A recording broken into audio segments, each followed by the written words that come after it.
മത്സരമല്ല, ലക്ഷ്യം വിജയമാണ്. അതുകൊണ്ട് തന്നെ കടുത്ത മാനദണ്ഡങ്ങളെല്ലാം തൽക്കാലം മാറ്റിവെക്കുക, മുൻ നയങ്ങളും മാറ്റിവെക്കുക. കൺമുന്നിൽ കളത്തിലിറങ്ങിയുള്ള കടുത്ത മത്സരം മാത്രം നിലനിർത്തുക. CPM ഈ ലോക്സഭാ തെരഞ്ഞെടുപ്പിനൊരുങ്ങുമ്പോൾ പുറത്തേക്ക് നൽകുന്ന ചിത്രം അതാണോ? ഔദ്യോഗിക പ്രഖ്യാപനം 27-ാം തീയതി എന്ന് വ്യക്തമാക്കുമ്പോഴും CPM സ്ഥാനാർത്ഥി സാധ്യതാ പട്ടികയുടെ വിവരങ്ങൾ പുറത്തുവന്നു കഴിഞ്ഞു. പട്ടിക പ്രബലരുടേതാണ്, പുതുമുഖങ്ങളുടേതോ സർപ്രൈസ് സ്ഥാനാർത്ഥികളുടേതോ അല്ല. കഴിഞ്ഞ ലോക്സഭാ തെരഞ്ഞെടുപ്പിൽ വൻ തോൽവി വെറും ഓർമ്മ മാത്രമാക്കി മാറ്റാൻ മുതിർന്ന നേതാക്കളെയും പരിചയസമ്പന്നരെയും കളത്തിലിറക്കാൻ പാർട്ടി കരുനീക്കം നടത്തുന്നു. അപ്പോൾ പ്രഖ്യാപിത നിലപാടുകളിലെ യുവജന പ്രാതിനിധ്യമടക്കം മാറ്റി വെക്കപ്പെട്ടേക്കുമോ? തലമുതിർന്ന പ്രമുഖരുടെ പട്ടിക കടുത്ത മത്സരത്തിന്റെ മുന്നൊരുക്കം തന്നെയാണോ? പരിശോധിക്കുന്നു അതിചർച്ച. സ്വാഗതം.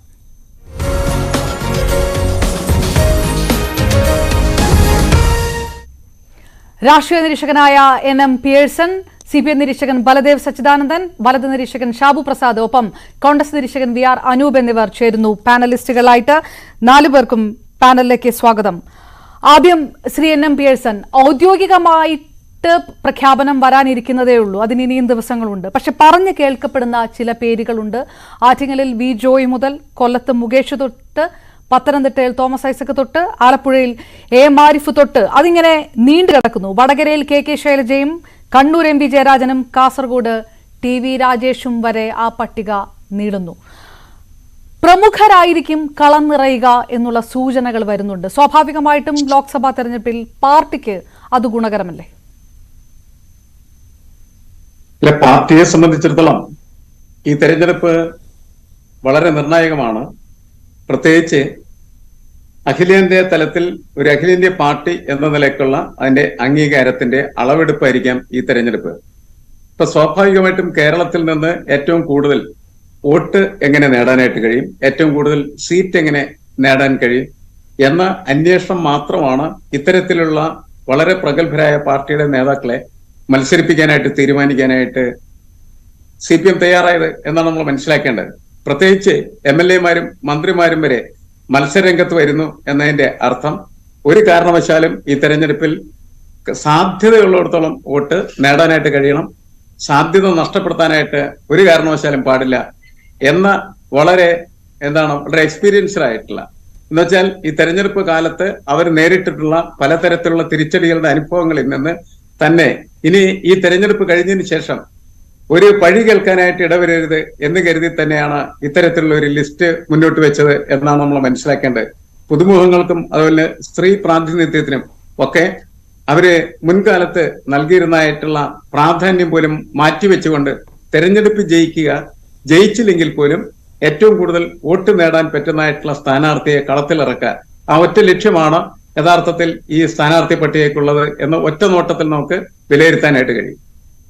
അതിലൊരു നയവ്യതിയാനം സംഭവിക്കുന്നുണ്ടോ? വ്യക്തമായിട്ട് അതിനൊരു നയവ്യതിയാനം, ഏത് വിധേനയും ജയിക്കുക എന്ന് പറയുന്നൊരിടത്ത് ഇടതുപക്ഷത്തിന്റെ CPMന്റെ മത്സരം കൂടിയാണ്. സ്വാഭാവികമായിട്ടും ഇതിന്റെ ആത്യന്തിക തലം എന്ന് പറയുന്നത് ലോക്സഭാ തെരഞ്ഞെടുപ്പ് കൂടിയാണ്. അന്തിമ ഫലം ഏത് തരത്തിലായിരിക്കും, അധികാരം ഏത് തരത്തിലായിരിക്കും എന്നുള്ളതെല്ലാം ഒരു വശത്ത് നിൽക്കുന്ന ഒരു കാര്യമാണ്. നയവ്യതിയാനം അത് ചോദ്യം ചെയ്യപ്പെടുകയില്ലേ, അത് വിമർശിക്കപ്പെടുകയില്ലേ എന്നൊരു ചോദ്യമുണ്ട്. അല്ല, നയവ്യതിയാനത്തിനേക്കാളൊക്കെ ഉപരി ഈ തെരഞ്ഞെടുപ്പിന്റെ മുഖ്യമായിട്ടുള്ള പ്രശ്നം ഏറ്റവും കൂടുതൽ വോട്ട് നേടുക എന്നുള്ളതാണ് ഒന്നാമത്തെ കാര്യം. രണ്ടാമത്തെ കാര്യം മാത്രമാണ് സീറ്റ്. കാരണം ഈ എത്രമാത്രം വോട്ട് നേടി എന്നുള്ളത് നാളെ മിക്കവാറും തന്നെ പാർട്ടിയെ സംബന്ധിച്ചിടത്തോളം പ്രധാനപ്പെട്ട ഒരു അളവുകോലായിട്ട് മാറാനായിട്ട് പോവുകയാണ് ചെയ്യുന്നത്. അപ്പോൾ ഇപ്പൊ നയവ്യതിയാനത്തെക്കുറിച്ചോ അല്ലെങ്കിൽ മുൻ തെരഞ്ഞെടുപ്പുകളിലെടുത്ത സമീപനങ്ങളോ ഒക്കെ മാറ്റിവെച്ചോ എന്ന് പരിശോധനയ്ക്കോ അല്ലെങ്കിൽ അത്തരത്തിലുള്ള ആരോപണങ്ങൾക്കോ ഒന്നും പ്രസക്തി പാർട്ടിയുടെ മുന്നിലില്ല. പാർട്ടിയെ സംബന്ധിച്ചിടത്തോളം മുൻകാലത്ത് മാറ്റി നിർത്തപ്പെട്ടിരിക്കുന്നതായിട്ടുള്ള സ്ഥാനാർത്ഥികളിൽ പലരും, നമ്മളിപ്പോ ഈ വിഷയത്തിൽ ചർച്ച ചെയ്യാനായിട്ട് സൂചിപ്പിച്ച പേരുകളിൽ പലതും കഴിഞ്ഞ തെരഞ്ഞെടുപ്പ് കാലത്ത് പാർട്ടിയെ സംബന്ധിച്ചിടത്തോളം അത്ര സ്വീകാര്യമല്ലാതെ പോയ പേരുകളാണ് എന്ന് നമുക്കറിയാം. അത് KK ശൈലജയുടെയും അതേപോലെ തന്നെ തോമസ് ഐസക്കിന്റെ ഒക്കെ ഉദാഹരണം എടുത്താൽ തന്നെ അത് വളരെ പ്രധാനപ്പെട്ടതും പ്രസക്തവുമാണ്. എന്തായാലും തെരഞ്ഞെടുപ്പിനെ സംബന്ധിച്ചിടത്തോളം CPM-ന്റെ ലക്ഷ്യം രണ്ട് പ്രധാനപ്പെട്ട പ്രശ്നങ്ങൾ അവരുടെ മുന്നിലുണ്ട്. അതിലൊരു പുനർവിചിന്തനമുണ്ടോ? അതായത് കഴിഞ്ഞ തെരഞ്ഞെടുപ്പിൽ അസംബ്ലി തെരഞ്ഞെടുപ്പുമായി ബന്ധപ്പെട്ട് ഉണ്ടായത് വിജയം തന്നെയാണെങ്കിലും ഒരു പുനർവിചിന്തനം ഇത്തവണ CPM ഈ വിഷയത്തിനകത്ത് നടത്തുന്നു, മാറ്റിവെച്ച പേരുകൾ വീണ്ടും കേൾക്കുന്നതിലൂടെ എന്നുള്ളൊരു വിലയിരുത്തൽ അതിനകത്തുണ്ടാവില്ലേ? അല്ല, പുനർവിചിന്തനത്തിനേക്കാൾ ഉപരിയായിട്ട്. കാരണം പുനർവിചിന്തനം എന്ന് പറയുന്നത് നമ്മുടെ കേരള സംസ്ഥാന നിയമസഭയിൽ നടക്കുന്ന തെരഞ്ഞെടുപ്പിൽ ഉള്ള പാർട്ടിക്കകത്തെ ശാക്തികചേരികളുടെയും പാർട്ടിക്കകത്തുള്ള ഇഷ്ട അനിഷ്ടങ്ങളുടെയും ഒക്കെ പ്രശ്നങ്ങളുമായി ബന്ധപ്പെട്ടതാണ് പുതിയ തരത്തിലുള്ള നയം വരികയും പല ആളുകളെ മാറ്റി നിർത്തപ്പെടുകയും ചെയ്യുന്നത്. അത് പാർലമെന്റിലേക്ക് വരുന്ന സമയത്ത് ആ പ്രശ്നം വരുന്നില്ല. പാർലമെന്റിലേക്ക് വരുന്ന സമയത്ത് അത് മറ്റൊരു ലോകത്തെ അല്ലെങ്കിൽ കേരളത്തിൽ നിന്ന് ഇവരെ പുറത്താക്കുക എന്ന് പറയുന്ന ഒരു ദൗത്യം കൂടി അത്തരത്തിലുള്ള ഒരു പ്രക്രിയക്കുണ്ട് എന്ന് നമ്മൾ മനസ്സിലാക്കേണ്ടതാണ്. എന്തായാലും അതിനേക്കാളൊക്കെ ഉപരിയായിട്ട് എനിക്ക് തോന്നിയിട്ടുള്ളത് തെരഞ്ഞെടുപ്പിൽ ഏറ്റവും കൂടുതൽ വോട്ട് ശേഖരിക്കാൻ എങ്ങനെ കഴിയും എന്ന അന്വേഷണം ഇതിനകത്ത് പ്രസക്തമാണ്.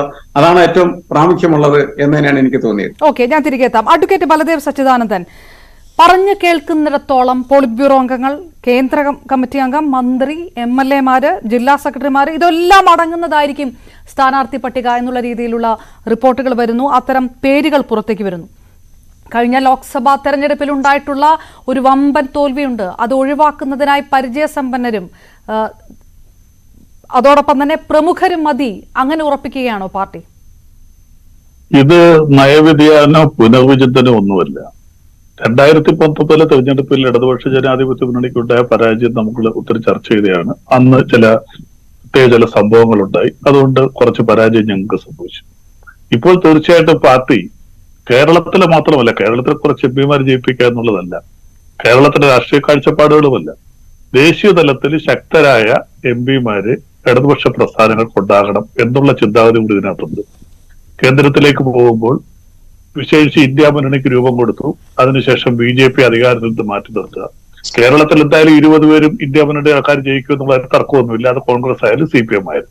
പക്ഷെ എങ്കിൽ പോലും ദേശീയ തലത്തിൽ കൂടുതൽ ശ്രദ്ധ ആകർഷിക്കത്തക്കതിലുള്ള ഇലക്ഷൻ ആവണം. ഇവിടുന്ന് ജയിച്ചു പോകുന്നവർ പരമാവധി മറ്റുള്ളവർ കഴിവുള്ളവരല്ല എന്നല്ല, എങ്കിൽ പോലും വളരെ ശക്തരായ ആൾക്കാർ ജയിച്ചു വരണം എന്നുള്ളതും, പിന്നെ കൂടുതൽ MP-മാർ സ്വാഭാവികമായിട്ട് സ്ഥാനാർത്ഥിയുടെ ഒരു ദൗർബല്യം കൊണ്ട് ഒരു സീറ്റ് നഷ്ടപ്പെടരുത്. ഒരു സ്ഥാനാർത്ഥിക്കെതിരെ പോരായ്മ ചൂണ്ടിക്കാണിച്ച് നെഗറ്റീവായിട്ടുള്ള വോട്ടുകൾ ഉണ്ടാകാൻ പാടില്ല. ഇപ്പോൾ പുറത്തു വന്നിരിക്കുന്ന പട്ടിക വെച്ച് നോക്കുമ്പോൾ ഈ പറഞ്ഞിരിക്കുന്ന ഒരാളുടെ പേരിൽ പോലും എന്തെങ്കിലും ഒരു നെഗറ്റീവായിട്ട് പറയാൻ കഴിയില്ല. പിന്നെ ഇതിനകത്ത് പോരായ്മയായിട്ട് പ്രധാനമായിട്ട് ചൂണ്ടിക്കാണിക്കുന്നത് യുവത്വം. ശരിയാണ്, കമ്മ്യൂണിസ്റ്റ് പാർട്ടി എപ്പോഴും സ്ഥാനാർത്ഥികൾ നിർത്തുമ്പോൾ യുവാക്കൾക്ക് വളരെ പ്രാധാന്യം ഉണ്ടാവും. നമുക്കറിയാം, ഈ മന്ത്രിസഭയിൽ തന്നെ ഏറ്റവും കൂടുതൽ ചെറുപ്പക്കാർ മന്ത്രിമാരായിട്ടുള്ള സ്പീക്കർ ഉൾപ്പെടെ ഉള്ള ഒരു മന്ത്രിസഭയാണ്. വനിതകൾക്ക് ഏറ്റവും കൂടുതൽ പ്രാധാന്യമുള്ള, കേരളത്തിൽ ആദ്യമായിട്ടാണ് ഇത്രയും കൂടുതൽ വനിതകൾ മന്ത്രിമാരുണ്ടാകുന്ന ഒരു മന്ത്രിസഭ. അതെല്ലാം ഇടതുപക്ഷത്തിന്റെ ഒരു പ്രത്യേക കാഴ്ചപ്പാടാണ്. കൂടുതൽ വനിതകൾ മന്ത്രിമാരാവുക, കൂടുതൽ ചെറുപ്പക്കാർ മന്ത്രിസ്ഥാനങ്ങളിലേക്ക് വരിക, സ്പീക്കർ ഉൾപ്പെടെയുള്ള സ്ഥാനങ്ങളിലേക്ക്. അപ്പോൾ ഇത് നയപരമായ വ്യതിയാനമല്ല. ദേശീയ തലത്തിൽ കമ്മ്യൂണിസ്റ്റ് പാർട്ടികൾക്കുണ്ടാകേണ്ട ശ്രദ്ധയും ദേശീയ തലത്തിൽ 2027 നടക്കാൻ പോകുന്ന തെരഞ്ഞെടുപ്പിന്റെ പ്രാധാന്യം മുന്നിൽ കൊണ്ടുകൊണ്ടാണ് പരമാവധി വോട്ടുകൾ സമാഹരിക്കുക. അതിലുപരിയായിട്ട് BJP ഉയർത്തിവിടുന്ന ഒരു വർഗീയ അജണ്ട, ഇടതുപക്ഷത്തിന്റെ ഒരു വോട്ട് പോലും ആ രീതിയിൽ നഷ്ടപ്പെടരുത്. സ്ഥാനാർത്ഥിയുടെ ദൗർബല്യം കൊണ്ട് കോൺഗ്രസിന് മാത്രമല്ല, ചിലപ്പോൾ ആ വോട്ട് ഇടതുപക്ഷ ചിന്താഗതിയുള്ളവരോ ഇടതുപക്ഷ പിന്തുണയിലുള്ളവരോ ഒരുപക്ഷെ BJP വോട്ട് ചെയ്തേക്കാം. അങ്ങനെ ഇടതുപക്ഷത്തെ അനുകൂലിക്കുന്ന ഒരാളുടെ പോലും വോട്ട് ഇടതുപക്ഷത്തിന് നഷ്ടപ്പെടുകയോ അതുവഴി BJP ശക്തിപ്പെടുത്തരുത് എന്നുള്ള ശ്രീ ബലദേവ് സച്ചിദാനന്ദൻ, BJP കഴിഞ്ഞ തവണത്തിൽ നിന്നെല്ലാം വ്യത്യസ്തമായി ഇത്തവണ പ്രതീക്ഷിക്കാത്ത ഒരു മുന്നേറ്റം നടത്തിക്കളഞ്ഞേക്കും, അങ്ങനെ ഒരു മത്സരം മറ്റൊരു രീതിയിൽ കടുപ്പമുള്ളതാകും എന്ന് ഭയക്കുക കൂടി ചെയ്യുന്നുണ്ട് CPM. അതുകൂടിയാണോ? തീർച്ചയായിട്ടും ഇല്ല. കേരളത്തിൽ ഒരു കാരണവശാലും നമുക്കറിയാം, കഴിഞ്ഞ തെരഞ്ഞെടുപ്പിൽ പാലക്കാട്, പത്തനംതിട്ട, ആറ്റിങ്ങൽ, തിരുവനന്തപുരം, തൃശ്ശൂർ ഏകദേശം നല്ല വോട്ട് 2.5 ലക്ഷം 3 ലക്ഷം അത് കൂടുതൽ വോട്ട് പിടിച്ച ഈ 5 മണ്ഡലങ്ങൾ. ഈ 5 മണ്ഡലങ്ങളിലൊക്കെ നോക്കിക്കോളൂ, അവർക്ക് അതിനേക്കാൾ ഒരുപാട് താഴോട്ട് പോകും. ഏത് സ്ഥാനാർത്ഥികളെ കേന്ദ്രമന്ത്രിയെ കൊണ്ട് നിർത്തിയാലും ആ വോട്ടിലേക്ക് അവരിപ്പോ വരില്ല. 2019 ഇലക്ഷൻ സാഹചര്യമല്ല ഇവിടെ. വടക്കേ ഇന്ത്യയിൽ ഒരു വലിയ വിജയപ്രതീക്ഷയോടെ ഉറ്റുനോക്കുന്ന മറ്റു മണ്ഡലങ്ങൾ കൂടി ഉണ്ടല്ലോ ഇപ്പോൾ. കഴിഞ്ഞ തവണത്തെ സാഹചര്യമല്ല ഇപ്പോൾ എന്ന് BJP അവകാശപ്പെടാൻ BJPയുടെ കയ്യിൽ പല വാദങ്ങളും ഉണ്ട് താനും. BJPക്ക് അവകാശപ്പെടാൻ കേരളത്തിലൊന്നുമില്ല. വടക്കേ ഇന്ത്യയിൽ അവർ അയോധ്യയിൽ പള്ളി വിളിച്ച് ക്ഷേത്രം പണിയുകയോ യൂണിഫോം സിവിൽ കോഡ് കൊണ്ടുവരാൻ പോവുകയോ 307 എടുത്ത് കളയുകയൊക്കെ ചെയ്ത് വടക്കേ ഇന്ത്യൻ സംസ്ഥാനങ്ങളിൽ ഹിന്ദുത്വ വികാരം ഉണ്ടാക്കാൻ പറ്റും. കേരളത്തിലല്ല, ദക്ഷിണേന്ത്യയിൽ മൊത്തത്തിൽ, കേരളത്തിലായാലും തമിഴ്നാട്ടിലായാലും ഇങ്ങനെയുള്ള സംസ്ഥാനങ്ങളിലൊന്നും ആ ഒരു വികാരം ഇളക്കി വിടാൻ പറ്റില്ല. അതാണല്ലോ നമുക്കിപ്പോ കണ്ട നിയമസഭാ തെരഞ്ഞെടുപ്പ്. അവരുടെ കയ്യിൽ നിന്ന് സംസ്ഥാനങ്ങൾ അവർക്ക് നഷ്ടപ്പെട്ടില്ലേ? കർണാടക നഷ്ടപ്പെട്ടു. അല്ല, അങ്ങനെ ഒരു മത്സരം ഭയക്കുന്നില്ലെങ്കിൽ ഇത്രയും വലിയ മുന്നൊരുക്കം എന്തുകൊണ്ടായിരിക്കും? കോൺഗ്രസ് സ്ഥാനാർത്ഥി നിർണയ ചർച്ചകൾ വ്യക്തമായിട്ട് പോലുമില്ല, ആരായിരിക്കുമെന്നുള്ള കാര്യം പോലും വ്യക്തമല്ല. സ്വാഭാവികമായിട്ടും ഇത്രയും ശക്തമായ ഒരു മത്സരത്തിലേക്ക് പ്രമുഖരെ തന്നെ കളത്തിലിറക്കണമെന്ന് പറയുന്നിടത്ത് ആ രീതിയിലുള്ള ഭയമേ ഇല്ല, അങ്ങനെയുള്ള ഒരു മുന്നൊരുക്കമില്ല എന്ന് എങ്ങനെ വ്യാഖ്യാനിക്കാൻ കഴിയും? തീർച്ചയായിട്ടും ഞാൻ പറഞ്ഞതാണ്, ഞങ്ങൾക്ക് ഒരു വോട്ട് പോലും ഇടതുപക്ഷ മുന്നണിക്ക് ലഭിക്കേണ്ട ഒരു വോട്ട് പോലും എന്തെങ്കിലും ഒരു സ്ഥാനാർത്ഥിയുടെ പേരോ മറ്റെന്തെങ്കിലും നെഗറ്റീവ് പറഞ്ഞ് ആ വോട്ട് BJP എന്ന മുന്നണിക്ക് പോകാൻ പാടില്ല. ഇതിൽ നിന്ന് തീർച്ചയായിട്ടും അപ്പൊ ശക്തമായിട്ട് ഞങ്ങളുടെ വോട്ടുകൾ നേടുകയും അതുവഴി BJPയുടെ കേരളത്തിൽ ഒരു രീതിയിൽ BJPക്ക് മുന്നേറ്റം ഉണ്ടാക്കാൻ കഴിയരുത്. അതുപോലെ തന്നെ ഞങ്ങളുടെ സ്ഥാനാർത്ഥികൾ ഞങ്ങൾക്ക് പരിപൂർണ്ണ വിശ്വാസമുണ്ട്. ഇപ്പോൾ നിലവിലുള്ള ഒരു MP ആണ്. 10-ൽ കൂടുതൽ MPമാര് ഉറപ്പായിട്ട് ജയിച്ചു വരുന്ന ഞങ്ങൾക്ക് പരിപൂർണ്ണ വിശ്വാസമുണ്ട്. ആ 10-ൽ കൂടുതൽ MPമാര് ജയിച്ചു വരിക എന്നുള്ളത് മാത്രമല്ല, പരിപൂർണമായിട്ട് ഇടതുപക്ഷത്തിന്റെ വോട്ട് ഇടതുപക്ഷത്തിന് കിട്ടുകയും BJP 2ാം സ്ഥാനത്ത് നിൽക്കുന്ന തിരുവനന്തപുരം ഉൾപ്പെടെയുള്ള മണ്ഡലങ്ങളിൽ BJP അവിടെ വളരെയധികം പിന്നോട്ടാക്കുക എന്നുള്ള ലക്ഷ്യമാണ്. കേരളത്തിൽ തന്നെ BJPയുടെ അക്കൗണ്ട് തുറക്കാതിരിക്കുകയും BJPക്ക് കഴിഞ്ഞ പ്രാവശ്യം ലഭിച്ച വോട്ടിന്റെ അളവ് ഗണ്യമായി കുറയ്ക്കുകയും ചെയ്യുന്നുള്ള ലക്ഷ്യത്തോടുകൂടി തന്നെയാണ് ശക്തരായ സ്ഥാനാർത്ഥികൾ നിർത്തിയിരിക്കുന്നത്. അത് ഒരു സ്ഥാനത്ത് മാത്രമല്ല. അതായത് അല്ല, ശരി, അങ്ങനെ ആ ഒരു തീരുമാനത്തിലെത്താം. ഞാൻ അതുകൊണ്ടാണ് പറഞ്ഞു തുടങ്ങിയത്, വിജയത്തിൽ കുറഞ്ഞൊന്നും കണക്കാക്കാൻ കഴിയാത്ത ഒരു സാഹചര്യം ഇപ്പോഴത്തെ തെരഞ്ഞെടുപ്പുമായി ബന്ധപ്പെട്ടുണ്ട്. 3 മുന്നണികളെ സംബന്ധിച്ചിടത്തോളം, അത് ഭരിക്കുന്ന സർക്കാരിനെ സംബന്ധിച്ചിടത്തോളം, ഇടതുപക്ഷത്തെ സംബന്ധിച്ചിടത്തോളം, CPM-നെ സംബന്ധിച്ചിടത്തോളം അത് അംഗീകരിക്കാം. അതുകൊണ്ട് തന്നെ യുവാക്കൾ, സ്ത്രീ പ്രാതിനിധ്യം, പുതുമുഖ സ്ഥാനാർത്ഥികൾ, അങ്ങനെ കഴിഞ്ഞ തെരഞ്ഞെടുപ്പിൽ വ്യക്തമാക്കിയ ചില നയങ്ങളിൽ വെള്ളം ചേർക്കാതെ തരമില്ല, ഒരു വിജയം സുനിശ്ചിതമാക്കാൻ എന്നൊരു നിലപാടിലേക്ക് പാർട്ടി കടക്കുന്നുണ്ടോ? ഇല്ല, ഇത് അങ്ങനെ വെള്ളം ചേർത്തല്ലല്ലോ. ഞാൻ പറഞ്ഞല്ലോ, ഇവിടെ നിൽക്കുന്ന ആരെല്ലാം കമ്മ്യൂണിസ്റ്റ് അല്ല, എല്ലാ CPM-ന്റെ പിന്നെ അവരുടെ പറഞ്ഞതുപോലെ തന്നെ പോളിറ്റ് ബ്യൂറോ അംഗമോ മന്ത്രിയൊക്കെയാണ് മത്സരങ്ങളിലേക്ക് വരുന്നത്. അവരെല്ലാരും ഏറ്റവും ഈ കേരളത്തിലെ ഇപ്പോൾ പ്രഖ്യാപിച്ചിരിക്കുന്ന പുറത്തു വന്നിരിക്കുന്ന പേര് തീർച്ചയായിട്ടും ഒരു രാഷ്ട്രീയ ജീവിതത്തിൽ കടമറില്ലാത്ത അങ്ങേയറ്റം നല്ല വ്യക്തിത്വത്തിന്റെ ഉടമകളാണ്. ചെറുപ്പക്കാരിലെഞ്ഞിട്ടില്ല പാർട്ടിയിൽ ചെറുപ്പക്കാരാണല്ലോ. ഇപ്പോൾ നേരത്തെ മത്സരിച്ചവരാണ് P. രാജഗോപാൽ, ബാലഗോപാൽ, ഇവരൊക്കെ ഇപ്പോൾ കേരളത്തിലെ മന്ത്രിമാരാണ്. ചെറുപ്പക്കാരുടെ നിര തന്നെയാണ് കേരളത്തിലെ മന്ത്രിമാര്. അപ്പൊ അതുകൊണ്ട് അവരാരും മോശക്കാരാണെന്നുള്ളതല്ല. ബാലഗോപാലും P. രാജീവായാലും മോശക്കാരെന്നുള്ളതല്ല. കുറെ കൂടെ ശക്തരായ സ്ഥാനാർത്ഥികൾ പാർട്ടിയിലെ മുതിർന്ന നേതാക്കന്മാരെ ഇറക്കി പാർട്ടിയുടെ വ്യക്തിത്വം നിലനിർത്തുകയും അതുപോലൊപ്പം തന്നെ പരമാവധി സീറ്റുകൾ ജയിച്ചു വരികയും ദേശീയ തലത്തിൽ ശക്തമായ ഒരു ഇടതുപക്ഷ ബദൽ ദേശീയ തലത്തിൽ രേഖപ്പെടുത്തുക, ഉണ്ടാക്കുക എന്നുള്ള ലക്ഷ്യത്തോടുകൂടി തന്നെയാണ് ഏറ്റവും നല്ല സ്ഥാനാർത്ഥികളെ അണിനിരത്തിയിരിക്കുന്ന. അല്ല, പാർട്ടിക്കാർ കമ്മ്യൂണിസ്റ്റ് പാർട്ടികൾ ചെറുപ്പക്കാരില്ലാത്തതുകൊണ്ടൊന്നും കൂടുതൽ ജനങ്ങൾ ഇഷ്ടപ്പെടുന്നു. ഈ സ്ഥാനാർത്ഥികളൊക്കെ തന്നെ ആ പറഞ്ഞ ആ ഒരു വിലയിരുത്തൽ പൂർണ്ണമായി അംഗീകരിക്കുന്നു. ഇതിൽ കാണിക്കപ്പെട്ടിരിക്കുന്ന പല പേരുകളും നേരത്തെ ശ്രീ NM പിയേഴ്സൺ പറഞ്ഞതുപോലെ കഴിഞ്ഞ തെരഞ്ഞെടുപ്പിൽ നിന്ന് മാറ്റി നിർത്തപ്പെട്ട ചില പേരുകളുണ്ട്. അത് ആ മാറ്റി നിർത്തപ്പെടൽ എന്നത് പാർട്ടിയുടെ ഒരു നയപരമായിട്ടുള്ള തീരുമാനത്തിന്റെ ഭാഗമാണ്. ആ നയപരമായിട്ടുള്ള തീരുമാനം ഒരുപക്ഷെ ഈ പ്രതീക്ഷിക്കുന്ന വിജയം നേടാൻ സഹായകരമാകില്ല എന്നുള്ളിടത്ത്, അല്ലെങ്കിൽ അങ്ങനെ തിരിച്ചറിയുന്നിടത്ത് ഒരു പുനർവിചിന്തനം ഉണ്ടായോ എന്നാണ് ഞാൻ ചോദിച്ചു തുടങ്ങിയത്. ഇല്ല, അങ്ങനെ പാർട്ടിക്ക് അങ്ങനെ ഒരു ചിന്താഗതി ഇല്ല. വിജയം കുറെ കൂടെ സുനിശ്ചിതമാക്കുക എന്നുള്ളതേ ഉള്ളൂ. അതുപോലെ തന്നെ വിജയ ശതമാനം വർദ്ധിപ്പിക്കുക. ഈ പറഞ്ഞ പല സീറ്റുകളിൽ പറയാം, പാലക്കാട്, ആലത്തൂര്, കാസർഗോഡ്, ആറ്റിങ്ങൽ, ഇങ്ങനെയൊക്കെയുള്ള സീറ്റുകളിൽ ജയം ഞങ്ങൾക്ക് ഉറപ്പാണ്. പക്ഷെ ഏത് സ്ഥാനാർത്ഥി നിർത്തിയാലും ജയിക്കും. പാർട്ടിയുടെ സീനിയർ ആയിട്ടുള്ള നേതാക്കന്മാർ, ചെറുപ്പക്കാരൊക്കെ നിന്ന് ഇഷ്ടംപോലെ പേരുണ്ട്. പക്ഷെ അതിനേക്കാൾ കൂടുതലായിട്ട് ശക്തരായ സ്ഥാനാർത്ഥികളെ നിർത്തി ദേശീയ തലത്തിൽ നമ്മുടെ മതേതര ജനാധിപത്യ സങ്കല്പങ്ങൾക്ക് കുറെ കൂടെ അടിയുറപ്പിടാനും കെട്ടുറപ്പുണ്ടാക്കാനും ശക്തരായ സ്ഥാനാർത്ഥികൾ വരണം. ജയിച്ചു വന്നാൽ പാർലമെന്റിൽ കേരളത്തിന്റെ അല്ലെ ഇന്ത്യയുടെ തന്നെ അഭിമാനമാകാൻ കഴിവുള്ള വിജയരാഘവൻ ഉൾപ്പെടെയുള്ള ദേശീയതലത്തിൽ ശ്രദ്ധിക്കപ്പെട്ട ശൈലജ ടീച്ചർ ഉൾപ്പെടെയുള്ളവര്, കേരളത്തിൽ തന്നെ മന്ത്രിയായിട്ടിരിക്കുന്ന രാധാകൃഷ്ണൻ, ഇവരൊക്കെ അങ്ങേയറ്റം അംഗീകാരമുള്ളവരാണ്, ജനങ്ങളുടെ സ്വാധീനമുള്ളവരാണ്. അതുകൊണ്ട് തന്നെയാണ് അങ്ങനെ ഒരു പാനൽ തയ്യാറാക്കി ശക്തമായ മത്സരവുമായിട്ട് വളരെ ശക്തമായിട്ട് BJPയെ കേരളത്തിൽ എന്തുമാത്രം പരാജയപ്പെടുത്താൻ കഴിയുമോ, അതോടൊപ്പം തന്നെ ഇടതുപക്ഷത്തിന് എന്തുമാത്രം ശക്തമായിട്ട് വിജയിക്കാൻ കഴിയുമോ എന്നുള്ള തീരുമാനമാണ് ഇങ്ങനൊരു ചിന്തയിലേക്ക് വന്നത്. ഓക്കെ, ഞാൻ തിരികെ എത്താം. ശ്രീ ഷാബു പ്രസാദ്, 2 തരത്തിൽ BJP ചിത്രത്തിൽ വരുന്നുണ്ട്. ഒന്ന്, കേരളത്തിൽ BJPയിലേക്ക് ഒരു വോട്ട് പോലും പോകരുത് എന്നുള്ള വളരെ കനത്ത ജാഗ്രത. 2, ദേശീയ രാഷ്ട്രീയത്തിൽ എത്രത്തോളം ശക്തമായി BJPക്കെതിരെ നിൽക്കാൻ കഴിയും എന്നുള്ള ഒരു തീരുമാനം കൊണ്ട് ഇടതുപക്ഷത്തിന്റെ ശക്തി കൂട്ടുക എന്നുള്ള തീരുമാനം. രണ്ടിടത്തും BJP കൃത്യമായ ചിത്രത്തിലുണ്ട്. യുദ്ധകാലാടിസ്ഥാനത്തിൽ തന്നെയുള്ള ഒരു സ്ഥാനാർത്ഥി പട്ടിക, ഏറ്റവും ശക്തരായിട്ടുള്ള ഏറ്റവും പ്രമുഖരായിട്ടുള്ള പ്രബലരുടെ ഒരു പട്ടിക. അങ്ങനെയാണ് CPM ഈ തെരഞ്ഞെടുപ്പിനെ കാണുന്നത് എന്ന് തന്നെ വേണം വിലയിരുത്താൻ. സ്വാഭാവികമായിട്ടും സാധ്യതാ പട്ടിക സംബന്ധിച്ചുള്ള വിവരങ്ങൾ മനസ്സിലാക്കുമ്പോൾ അതേത് തരത്തിലായിരിക്കും എതിർ ക്യാമ്പുകൾ മനസ്സിലാക്കുക? BJPയുടെ ഭാഗത്തു നിന്നുള്ളൊരു നിരീക്ഷണം അതേത് തരത്തിലായിരിക്കുമെന്നാണ് താങ്കൾക്ക് തോന്നുന്നത്? ഇല്ല, ഇത് വളരെ കൃത്യമാണത്. കാര്യം ഇത്തവണ CPM ഇടതുപക്ഷവും ഒരു തരത്തിലുള്ള ഒരു 0.5% പോലും റിസ്ക് എടുക്കാൻ ഇവർ തയ്യാറല്ല എന്നുള്ളതിൻ്റെ സൂചനയാണ്. കാരണം കഴിഞ്ഞ തവണത്തെ അനുഭവം അത്ര മോശമായിരുന്നു. അതൊരു വശം.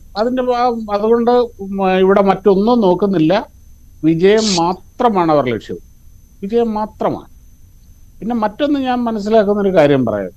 ഈ CPMന്റെ ഈ മണ്ടന്മാരായ അണികളുടെ ഒഴിച്ചാല് സത്യത്തിൽ CPM നേതൃത്വം, പിണറായി വിജയൻ അടക്കമുള്ള CPM നേതൃത്വത്തിന് ഈ കേന്ദ്രത്തിൽ നരേന്ദ്രമോദി ഭരിക്കുന്നതുകൊണ്ട് വലിയ പ്രശ്നവും അവിടെ ആര് ഭരിച്ചാലും അതൊന്ന് അതിൻ്റെ പ്രധാന കാരണം എന്താ പറഞ്ഞു കഴിഞ്ഞാൽ നരേന്ദ്രമോദിയെ തോൽപ്പിക്കുക എന്നുള്ളത് തങ്ങളെ കൊണ്ടൊന്നും കൂടാത്ത കാര്യമാണ് എന്നുള്ള തിരിച്ചറിവ് അവർക്ക് കൃത്യമായിട്ടുണ്ട്.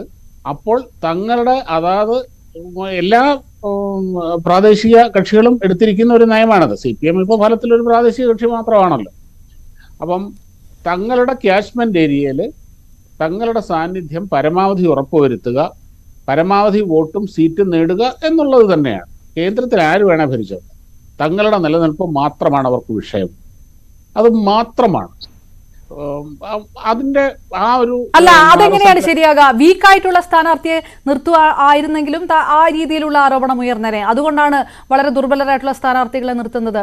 അത് കേന്ദ്രത്തിൽ ആര് വേണമെങ്കിലും വന്നോട്ടെ എന്നതുകൊണ്ടാണെന്ന് പറയും. ഇപ്പോൾ നേരെ തിരിച്ചല്ലേ കാര്യങ്ങൾ? അതല്ല പറഞ്ഞേ. അവർക്ക് ജയിക്കണമെന്നേ, അവരെങ്ങനെയും ജയിക്കുക എന്നുള്ളത് തന്നെയാണ് അവരുടെ തീരുമാനം. അതിനു വേണ്ടിയിട്ട് ഒരു പരീക്ഷണത്തിനും അവർ തയ്യാറല്ല, അവർ ഒരു റിസ്ക് എടുക്കാനും തയ്യാറല്ല. അതുകൊണ്ട് അവരുടെ ഏറ്റവും പരിചയസമ്പന്നരായ ഏറ്റവും മുതിർന്ന നേതാക്കളെ തന്നെ അവർ കളത്തിൽ നിർത്തിയിരിക്കുന്നതിന്റെ കാരണം അതാണ്. അത് ഒരു പൊളിറ്റിക്കലി അത് 100% ശരിയാണെന്ന് തന്നെ ഞാൻ പറയുള്ളൂ. അങ്ങനെ തന്നെ വേണം ഇലക്ഷനെ സമീപിക്കേണ്ടത്, അങ്ങനെ തന്നെയാണ്. കോൺഗ്രസിന് എന്ത് സംഭവിച്ചാലും അവർക്കൊരു വിഷയമല്ല. അവർ ഈ ഇന്ത്യ മുന്നണി കുന്തം കുടച്ചക്രം എന്നൊക്കെ പറയുന്നുണ്ടെങ്കിലും കേരളത്തിൽ കോൺഗ്രസിനെ മുച്ചൂടും തകർക്കുക എന്നുള്ളത് തന്നെയാണ് അവരുടെ ലക്ഷ്യം. ഞാൻ എൻ്റെ ഒരു ഒബ്സർവേഷൻ ഞാൻ പറയാം. അതിൽ അവർ ഏറെക്കുറെ വിജയിക്കും എന്ന് തന്നെയാണ് എനിക്ക് തോന്നുന്നത്.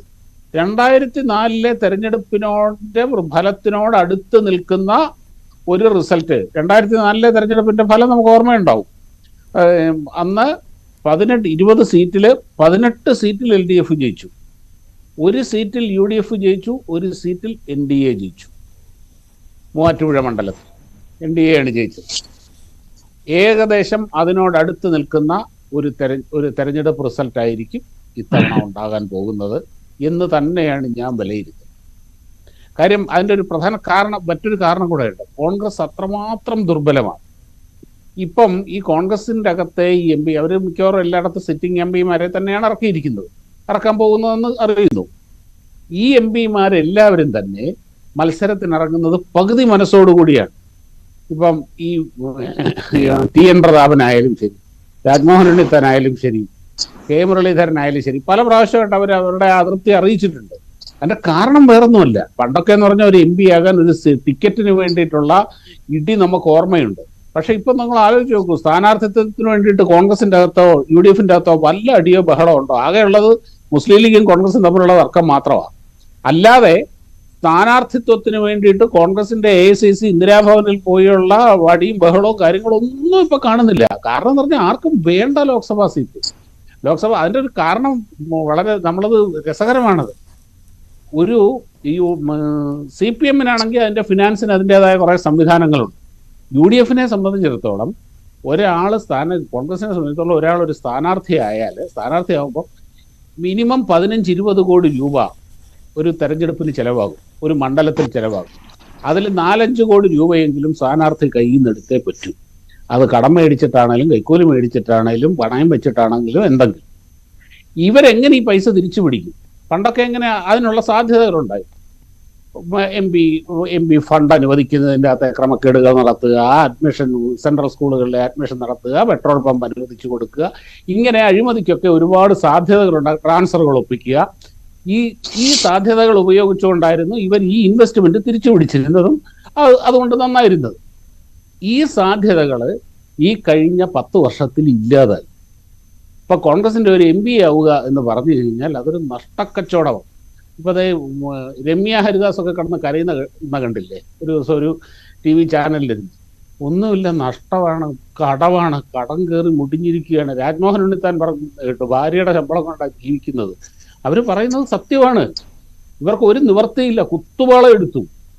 ഇത് വീണ്ടും ആവർത്തിക്കാൻ ഇവർക്ക് താല്പര്യമില്ല. പക്ഷെ ഇനിയിപ്പം എന്താണ്, പാർട്ടിക്ക് അത് നിലനിൽപ്പല്ലേ? ഇപ്പൊ പറഞ്ഞാൽ അതായത് BJP പ്രവചിക്കുന്നത് കോൺഗ്രസിന് ഒരു അമ്പേ പരാജയം ഇത്തവണത്തെ ലോക്സഭാ തെരഞ്ഞെടുപ്പിൽ ഉണ്ടാകുമെന്നാണ്. ആ രീതിയിലാണ് ഇടതുപക്ഷത്തിന്റെ ഈ മുന്നൊരുക്കത്തെ കാണുന്നത് എന്നാണോ? BJP എന്താ പറയുന്നത് എനിക്കറിയില്ല. ആ ഒരു പൾസാണോ എതിർ ക്യാമ്പിൽ നിൽക്കുമ്പോൾ മനസ്സിലാക്കേണ്ടത്? ഞാൻ അത് തന്നെയാണ് കാര്യം. Congress they are fighting a losing battle എന്ന് തന്നെയാണ് അവരുടെ ആ ഒരു ആറ്റിറ്റ്യൂഡും അവരുടെ ഒരു ബോഡി ലാംഗ്വേജിൽ എല്ലാം നമുക്ക് മനസ്സിലാവുന്നതാണ്. അവർ തോറ്റ യുദ്ധമാണ് ഇപ്പോൾ ചെയ്തുകൊണ്ടിരിക്കുന്നത്, ചെയ്യാൻ പോകുന്നത്. ആ ഒരു അങ്ങനെയാണെങ്കിൽ ശ്രീ ഷാബു പ്രസാദ്, ഞാൻ ചോദിക്കട്ടെ, കോൺഗ്രസ് അത്രയും ദുർബലമാണെങ്കിൽ എന്തിന് CPM ഇത്ര ശക്തരായിട്ടുള്ള പ്രബലരെ രംഗത്തിറക്കണം എന്നുള്ളതാണ്. അപ്പോൾ CPM മുന്നോട്ട് നോക്കുന്നത് കടുത്ത മത്സരം ഏത് ഭാഗത്തു നിന്നുണ്ടാകുമെന്നാണ് താങ്കൾ പറഞ്ഞു വരുന്നത്? ഒരുപക്ഷെ BJPയിലേക്ക് കൂടുതൽ വോട്ടുകൾ പോകാനുള്ള സാധ്യതയുണ്ട്. BJP ഒരു ശക്തമായ മുന്നേറ്റം കാഴ്ചവെക്കും, അങ്ങനെ ഭയക്കുന്നുണ്ട് CPM എന്നാണോ? ഒരു കാര്യം പറയട്ടെ, അതായത് CPM ഞാൻ ആദ്യമേ പറഞ്ഞല്ലോ, സാഹചര്യം കോൺഗ്രസ് അപ്പുറത്ത് ദുർബലമാണ്, പ്രതിപക്ഷം എന്നുള്ള നിലയിൽ ഒരു പരാജയമാണ്. എങ്കിൽ പോലും 2019 അനുഭവത്തിൽ നിന്ന് പഠിച്ചിട്ട് ഒരു തരത്തിലുള്ള റിസ്ക്കും അവർ എടുക്കാൻ തയ്യാറാവും. ഒട്ടും അതിൻ്റെ അകത്ത് ഒരു വിട്ടുവീഴ്ചയ്ക്കും ഒരു പരീക്ഷണങ്ങൾക്കും തയ്യാറല്ല. കാര്യം ഒരു കാരണവശാലും പോകരുത്. അവരുടെ പൊളിറ്റിക്കലി അവരുടെ തീരുമാനം കറക്റ്റാണത്. അത് കോൺഗ്രസ് ദുർബലമായ കോൺഗ്രസ് അപ്പുറം ഇത്തിരി ദുർബലമാണ്, എന്നാൽ നമുക്ക് കുറച്ച് പരീക്ഷണം നടത്തി കളയാം എന്നൊരു ചിന്തയല്ല. ഒരു തരത്തിലും വിട്ടുവീഴ്ചയ്ക്ക് അവർ തയ്യാറല്ല.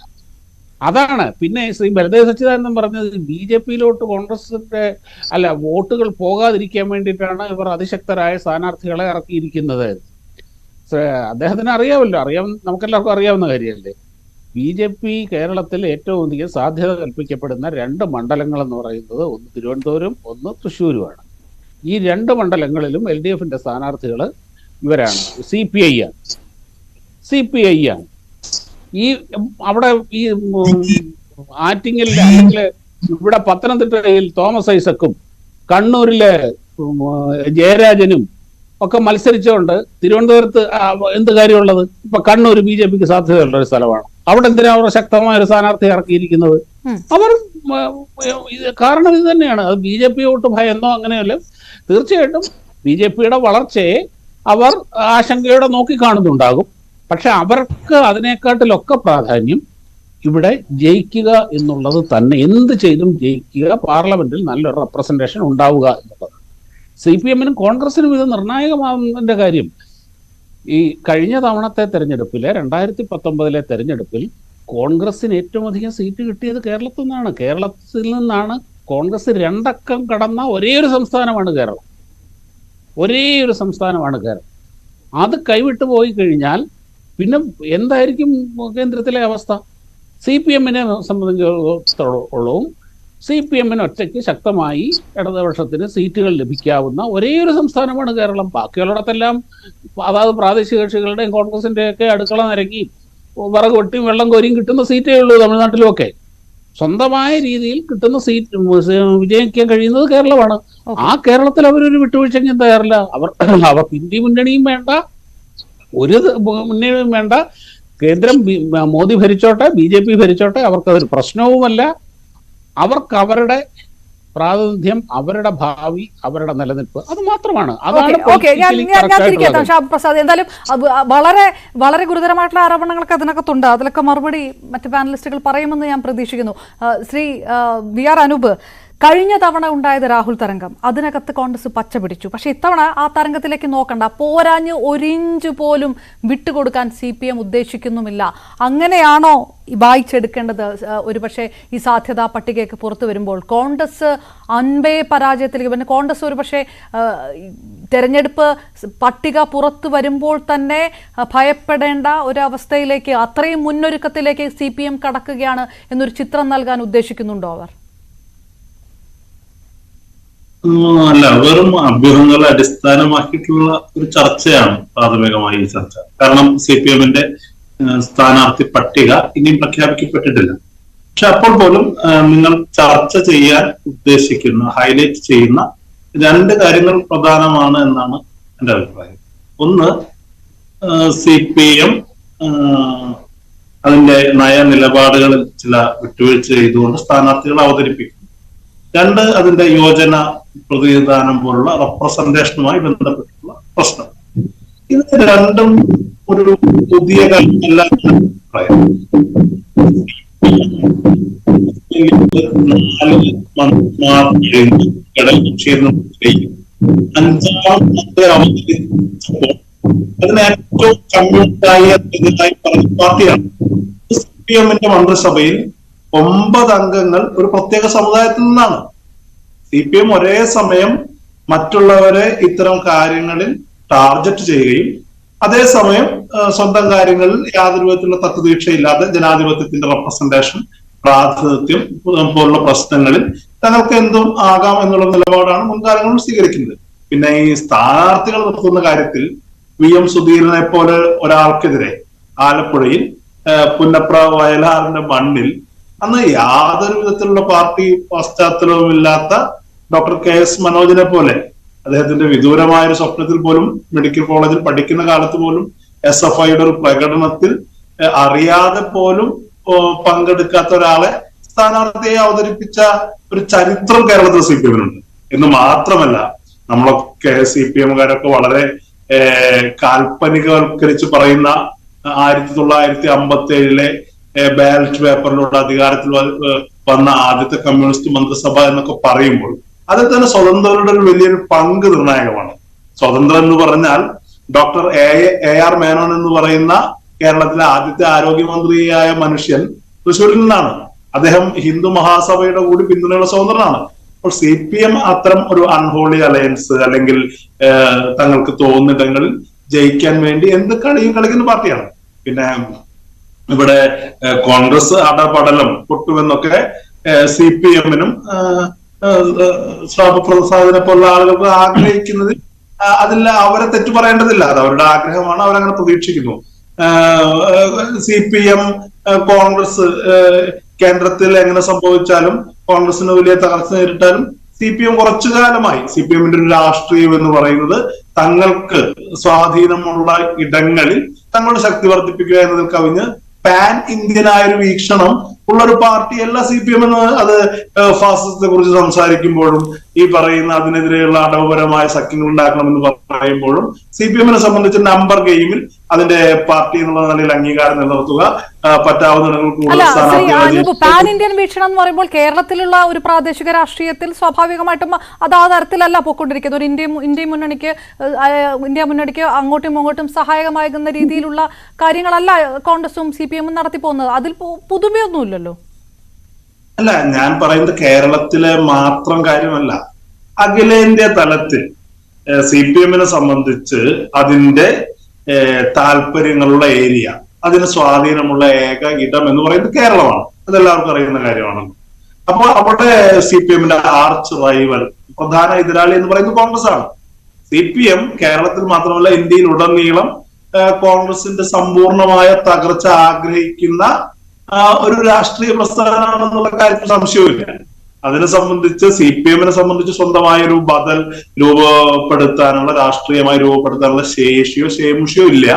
എന്ന് മാത്രമല്ല, കോൺഗ്രസ് വളരെ ദുർബലമാണെന്ന് നിരന്തരം പ്രഖ്യാപിക്കുകയും കോൺഗ്രസിന് അതിന് സാധ്യത ഇല്ല എന്ന് പറയുകയും, എന്നാൽ നിങ്ങൾക്ക് എന്താണ് സാധ്യത? അതിനെക്കുറിച്ച് നമ്മൾ രാഷ്ട്രീയത്തെ കുറിച്ച് ഈ ഭാവനകൾക്കപ്പുറത്ത് ഒരു പ്രയോഗ പദ്ധതി CPM-ന് എന്താണെന്ന് ചോദിച്ചാൽ CPM-ന്റെ കയ്യിലില്ല എന്നുള്ളതാണ്. ഇന്നത്തെ ഇന്ത്യൻ സാഹചര്യത്തിൽ എത്രയൊക്കെ ദൗർബല്യങ്ങൾ ഉണ്ടെങ്കിലും എത്രയൊക്കെ പോരായ്മകൾ ഉണ്ടെങ്കിലും ഇന്ത്യയിൽ ഉടനീളം എല്ലായിടത്തും രാഷ്ട്രീയ സാന്നിധ്യമുള്ള BJPക്ക് നേർക്ക് നേർ നിർത്താൻ ശേഷിയുള്ള ഏക രാഷ്ട്രീയ പ്രസ്ഥാനം കോൺഗ്രസ് ആണ് എന്നുള്ള യാഥാർത്ഥ്യത്തെ മനസ്സിലാക്കാതെ മുന്നോട്ട് പോകുന്നത് അതിനകത്തുണ്ട്. ശ്രീ വി ആർ അനൂപ്, അപ്പോഴൊരു കണക്ക് നേരത്തെ ഷാബു പ്രസാദ് പറഞ്ഞതുപോലെ കേരളത്തിൽ ശക്തമായ ഒരു മത്സരത്തിലേക്ക് CPM കടക്കുകയും കോൺഗ്രസ് പരാജയത്തിലേക്കാണ് പോവുകയും ചെയ്യുന്നതിൽ കേന്ദ്രത്തിലടക്കം ദുർബലമാകുന്ന ഒരു അവസ്ഥയിലേക്ക് കോൺഗ്രസിനെ കൊണ്ടെത്തിക്കാൻ അത് കാരണമാകുമെന്നുള്ളൊരു ഒരു ഒരു ഒരു പ്രവചനമുണ്ട്. അത് അദ്ദേഹം ഒരു വലത് ക്യാമ്പിലിരുന്ന് പറയുകയാണെങ്കിൽ പോലും.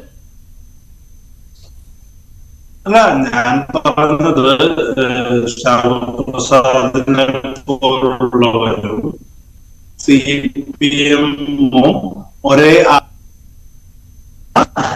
കോൺഗ്രസിന്റെ സമ്പൂർണമായ തകർച്ചയാണ് അവർ ആഗ്രഹിക്കുന്നത്. അവരുടെ രാഷ്ട്രീയം കോൺഗ്രസ് വിരുദ്ധ രാഷ്ട്രീയമുള്ള ആളുകൾ കോൺഗ്രസ് വിജയിക്കണമെന്നോ അത് തിരിച്ചു വരണമെന്നോ ആഗ്രഹിക്കണമെന്ന് നമുക്ക് പറയാൻ കഴിയില്ലല്ലോ. അത് സ്വാഭാവികമായും അത് കേരളത്തിൽ മാത്രമല്ല മറ്റിടങ്ങളിൽ, കേരളത്തിന് പുറത്ത് കോൺഗ്രസ് തകരുന്നത് കേരളത്തിൽ പോലും തങ്ങളുടെ നില സുരക്ഷിതമാക്കുമെന്നുള്ള ചിന്തയാണ്. നമുക്കറിയാം, പലപ്പോഴും പല ഇലക്ഷൻ റിസൾട്ടുകളും വരുമ്പോൾ കോൺഗ്രസിന്റെ തകർച്ച ഏറ്റവും കൂടുതൽ ആഘോഷിക്കുന്നത് ഇവിടുത്തെ CPM പ്രൊഫൈലുകളാണ് എന്നുള്ള യാഥാർത്ഥ്യം നമ്മുടെ മുന്നിലുണ്ട്. അവരെ സംബന്ധിച്ച് രാഷ്ട്രീയത്തെ ഒരു വിശാലമായ ക്യാൻവാസിൽ കാണുന്നതിന് പകരം ഈ പറയുന്ന അതിനൊക്കപ്പുറത്ത് കേരളത്തിൽ നേർക്കുനേർ ഏറ്റുമുട്ടുന്ന കോൺഗ്രസിന്റെ നില ആ നിലപാട് പാൻ ഇന്ത്യൻ വീക്ഷണമില്ലാതെയുള്ള നിലപാടുകളിലേക്ക് CPM കടക്കുകയാണ് എന്നുള്ള ഒരു നിരീക്ഷണം കൂടിയാണ് വി ആർ അനൂപിന്റെ ഭാഗത്തു നിന്നുള്ളത്. ഞാൻ മറ്റ് പാനലിസ്റ്റുകളിലേക്ക് കൂടെ തിരികെ എത്താം വളരെ പെട്ടെന്ന് ഒരു ചെറിയ ഇടവേളയ്ക്ക് ശേഷം.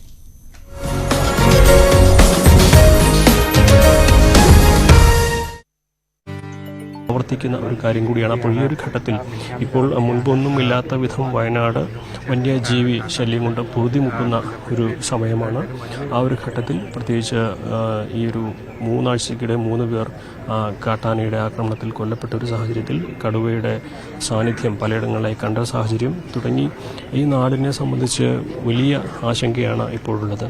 മുഖ്യമന്ത്രിയോ അതുപോലെ മറ്റു മന്ത്രിമാരോ ഇവിടേക്ക് എത്തണമെന്ന ആവശ്യവും ശക്തമാണ്. ആ ഒരു ഘട്ടത്തിലാണ് രാഹുൽ ഗാന്ധി തൻ്റെ ഭാരത് ന്യായ് ജോഡോ യാത്രയ്ക്കിടെ സമയം കണ്ടെത്തി വയനാട്ടിലേക്ക് എത്തിയിരിക്കുന്നത് എന്നത് ഏറ്റവും വളരെ ശ്രദ്ധേയമായ ഒരു കാര്യമാണ്.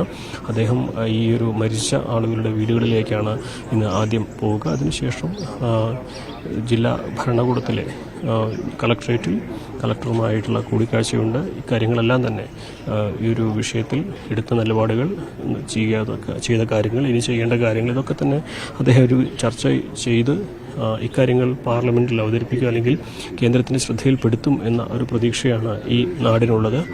ഇതൊരു സംസ്ഥാന സർക്കാരിന് മാത്രമായിട്ട് ഈ കാര്യങ്ങളിൽ ഇടപെടുന്നതിൽ നിയമപരമായിട്ട് പരിമിതികളുണ്ട്. അതുകൊണ്ട് തന്നെ കേന്ദ്രത്തിൻ്റെ അനുമതിയും കേന്ദ്രത്തിൻ്റെ പിന്തുണയും ഈ ഒരു വിഷയത്തിൽ ആവശ്യമാണ്. അതിൽ രാഹുൽ ഗാന്ധിയുടെ സാന്നിധ്യമാണ് ഏറ്റവും പ്രധാനപ്പെട്ടത്. രാഹുൽ ഗാന്ധിയുടെ ഇടപെടലാണ് ഏറ്റവും പ്രധാനപ്പെട്ടത്. അതുകൊണ്ട് തന്നെ രാഹുൽ ഗാന്ധിയുടെ ഈ ഒരു സന്ദർശനം ഈ ഘട്ടത്തിൽ വയനാടിനെ സംബന്ധിച്ച് വലിയ ആശ്വാസമാകുന്ന ഒരു കാര്യമാണ്. മാത്രമല്ല, ഒരു പ്രതിസന്ധി വരുമ്പോൾ നാടിനൊപ്പം, തൻ്റെ മണ്ഡലത്തിനൊപ്പം രാഹുൽ എത്തുന്നു എന്നുള്ളതും വളരെ മറ്റൊരു പ്രധാനപ്പെട്ട ഒരു കാര്യമാണ്. എന്താണെങ്കിലും അദ്ദേഹം ഇവിടെ അജീഷിൻ്റെ വീട്ടിലെത്തി അജീഷിൻ്റെ കുടുംബാംഗങ്ങളുമായി ഇപ്പോൾ കൂടിക്കാഴ്ച നടത്തുകയാണ്. മാധ്യമങ്ങൾക്ക് ഉള്ളിലേക്ക് പ്രവേശനമില്ല. രാഹുൽ ഗാന്ധി മാധ്യമങ്ങളോട് പ്രതികരിക്കാനുള്ള സാധ്യതയും വളരെ കുറവാണ്. ഇനി വളരെ ഉച്ചവരെ മാത്രമാണ് അദ്ദേഹം ഇവിടെ ഇന്ന് ഉണ്ടാവുക. അതിനിടയിൽ ഈ വീടുകളിലും അതിനുശേഷം സുപ്രധാനമായൊരു മീറ്റിങ്ങിലും അദ്ദേഹം പങ്കെടുത്ത് ഉച്ചയോടെ തന്നെ അദ്ദേഹം മടങ്ങിപ്പോകും. എന്നാണെങ്കിലും അദ്ദേഹത്തിൻ്റെ ഈ ഒരു സന്ദർശനം ഈ നാടിനെ സംബന്ധിച്ച് നൽകുന്ന ആശ്വാസം ചെറുതല്ല. അത് ഈ ഒരു പ്രശ്നത്തിൽ അദ്ദേഹത്തിൻ്റെ ഇടപെടൽ ഫലമുണ്ടാക്കും, ഫലം ചെയ്യും എന്ന പ്രതീക്ഷയാണ് ഈ നാടിന് നൽകുന്നത്. എൽദോ അനുമോദ്, രാഹുൽ കുടുംബാംഗങ്ങളുമായി സംസാരിച്ചു കഴിഞ്ഞു. ഒരു MP എന്ന നിലയിലുള്ള ഒരു പ്രതികരണം ആ മണ്ഡലത്തിൽ നടക്കുന്ന കാര്യത്തിൽ രാഹുലിന്റെ ഭാഗത്ത് നിന്ന് ഉണ്ടാകുമെന്ന് പ്രതീക്ഷിക്കാമോ?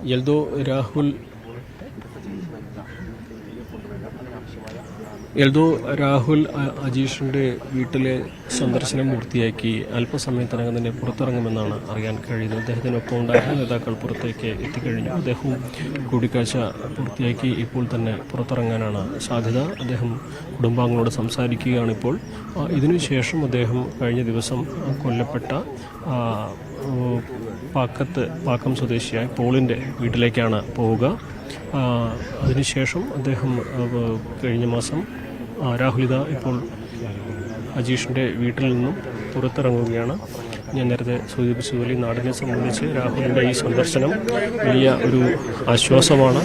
കാരണം ഈ ഒരു വിഷയത്തിൽ ഈ നാട് നേരിടുന്ന ഒരു വലിയ പ്രതിസന്ധി, ആ ഘട്ടത്തിൽ നാടിനൊപ്പം നിൽക്കുക, നാടിനെ ശക്തമാവുക തുടങ്ങിയ വലിയ ഒരു ദൗത്യമാണ്, വലിയൊരു ഉത്തരവാദിത്തമാണ് രാഹുൽ ഗാന്ധിക്ക് ഉള്ളത്.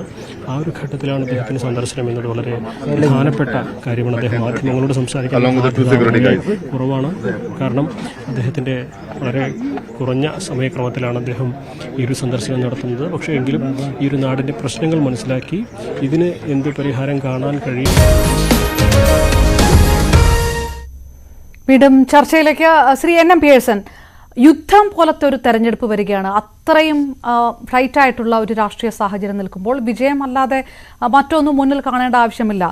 അതിനുള്ള എല്ലാ തയ്യാറെടുപ്പും നടത്താം. അത് പക്ഷേ ഫാസിസത്തെ തോൽപ്പിക്കാനാണ്, BJPയെ തോൽപ്പിക്കാനാണ് എന്ന് പറയുന്നതിൽ സാങ്കത്യമില്ല എന്നാണല്ലോ നേരത്തെ പറഞ്ഞു നിർത്തുന്നത് പാനലിസ്റ്റ് ശ്രീ VR അനൂപ്. സ്വാഭാവികമായിട്ടും കേരളത്തിൽ മാത്രമല്ല ദേശീയ രാഷ്ട്രീയത്തിൽ തന്നെ കോൺഗ്രസിന്റെ തകർച്ച ആഗ്രഹിക്കുന്നവരാണ് CPM എന്ന് അതിന്റെ കൂടെ ഒരു വിലയിരുത്തൽ നടത്തുമ്പോൾ അതൊരു പാൻ ഇന്ത്യൻ തലത്തിൽ കാണേണ്ട ഒരു സാഹചര്യം കേരളത്തിലുണ്ടോ? അല്ല, CPM-നെ സംബന്ധിച്ചിടത്തോളം ഇന്ത്യൻ രാഷ്ട്രീയത്തിൽ ഇടപെടണമെങ്കിൽ ഇന്ത്യൻ പാർലമെന്റിനെ അവർക്ക് ആവശ്യമായിട്ടുള്ള സാന്നിധ്യം പ്രകടമാക്കാനായിട്ട് കഴിയണം. നമുക്കറിയാം, ഇന്നത്തെ ഒരു രാഷ്ട്രീയ സാഹചര്യത്തിൽ ഏറ്റവും കൂടുതൽ അവർക്ക് പ്രാതിനിധ്യം ലഭിക്കേണ്ട ഒരു സംസ്ഥാനം എന്ന് പറയുന്നത് കേരളമാണ്. ഇപ്പൊ കേരളത്തിൽ നിന്ന് ഏറ്റവും കൂടുതൽ MP-മാരെ സൃഷ്ടിച്ചാൽ മാത്രമാണ് പാർലമെന്റിൽ CPM-ന് ഒരു ശബ്ദമുണ്ടായി ഉയർത്താൻ പോലും കഴിയുകയുള്ളൂ.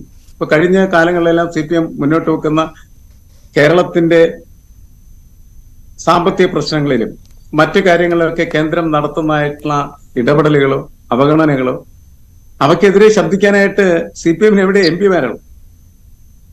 CPM-നെ ശബ്ദിക്കാനായിട്ടുള്ള സാധ്യതകൾ എന്താണ്? ഒന്നുമില്ല എന്നുള്ള വലിയ യാഥാർത്ഥ്യമാണ്. അങ്ങനെ ഇരിക്കുന്ന സാഹചര്യത്തിൽ അവർ കേരളത്തിൽ ഭരണത്തിലിരിക്കുന്നതായിട്ടുള്ള ഒരു പാർട്ടിയാണ്. ആ പാർട്ടിക്ക് 20 സീറ്റിൽ 10 സീറ്റ് പോലും നേടാൻ കഴിയാതിരിക്കുക എന്ന് പറഞ്ഞാൽ വൻ പരാജയം തന്നെയാണ്. കഴിഞ്ഞ തെരഞ്ഞെടുപ്പില് അത് നേരിട്ടത് ചരിത്രത്തിലെ തന്നെ അസാധാരണമായിട്ടുള്ള ഒരു പരാജയമായിരുന്നു.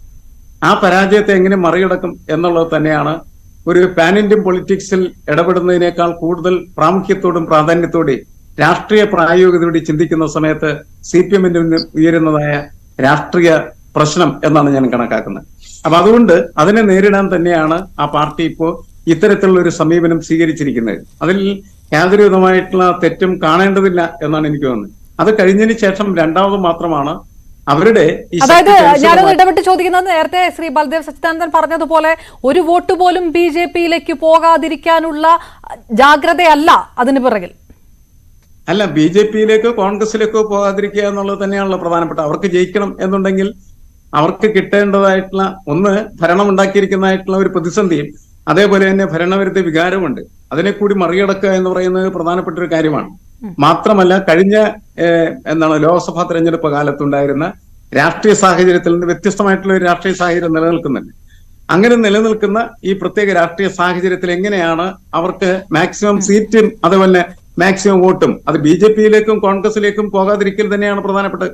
BJP-യിലേക്ക് പോകാതിരിക്കുന്നതോടും ഒപ്പം തന്നെ കോൺഗ്രസിലെ മറ്റിടങ്ങളിലേക്ക് അത് പോകാൻ പാടില്ല. CPM-ന് കിട്ടേണ്ടതായിട്ടുള്ള മുഴുവൻ വോട്ടും CPM-ന് കിട്ടണം എന്ന് പറയുന്ന ജാഗ്രത കാണിച്ചാൽ മാത്രമാണ് അവർക്ക് ഏതെങ്കിലും തരത്തിൽ ഇതിനകത്ത് വിജയത്തിന്റെ അടുത്തോ അല്ലെങ്കിൽ വിജയത്തിലോ എത്തിച്ചേരാനായിട്ടുള്ള സാധ്യതകൾ.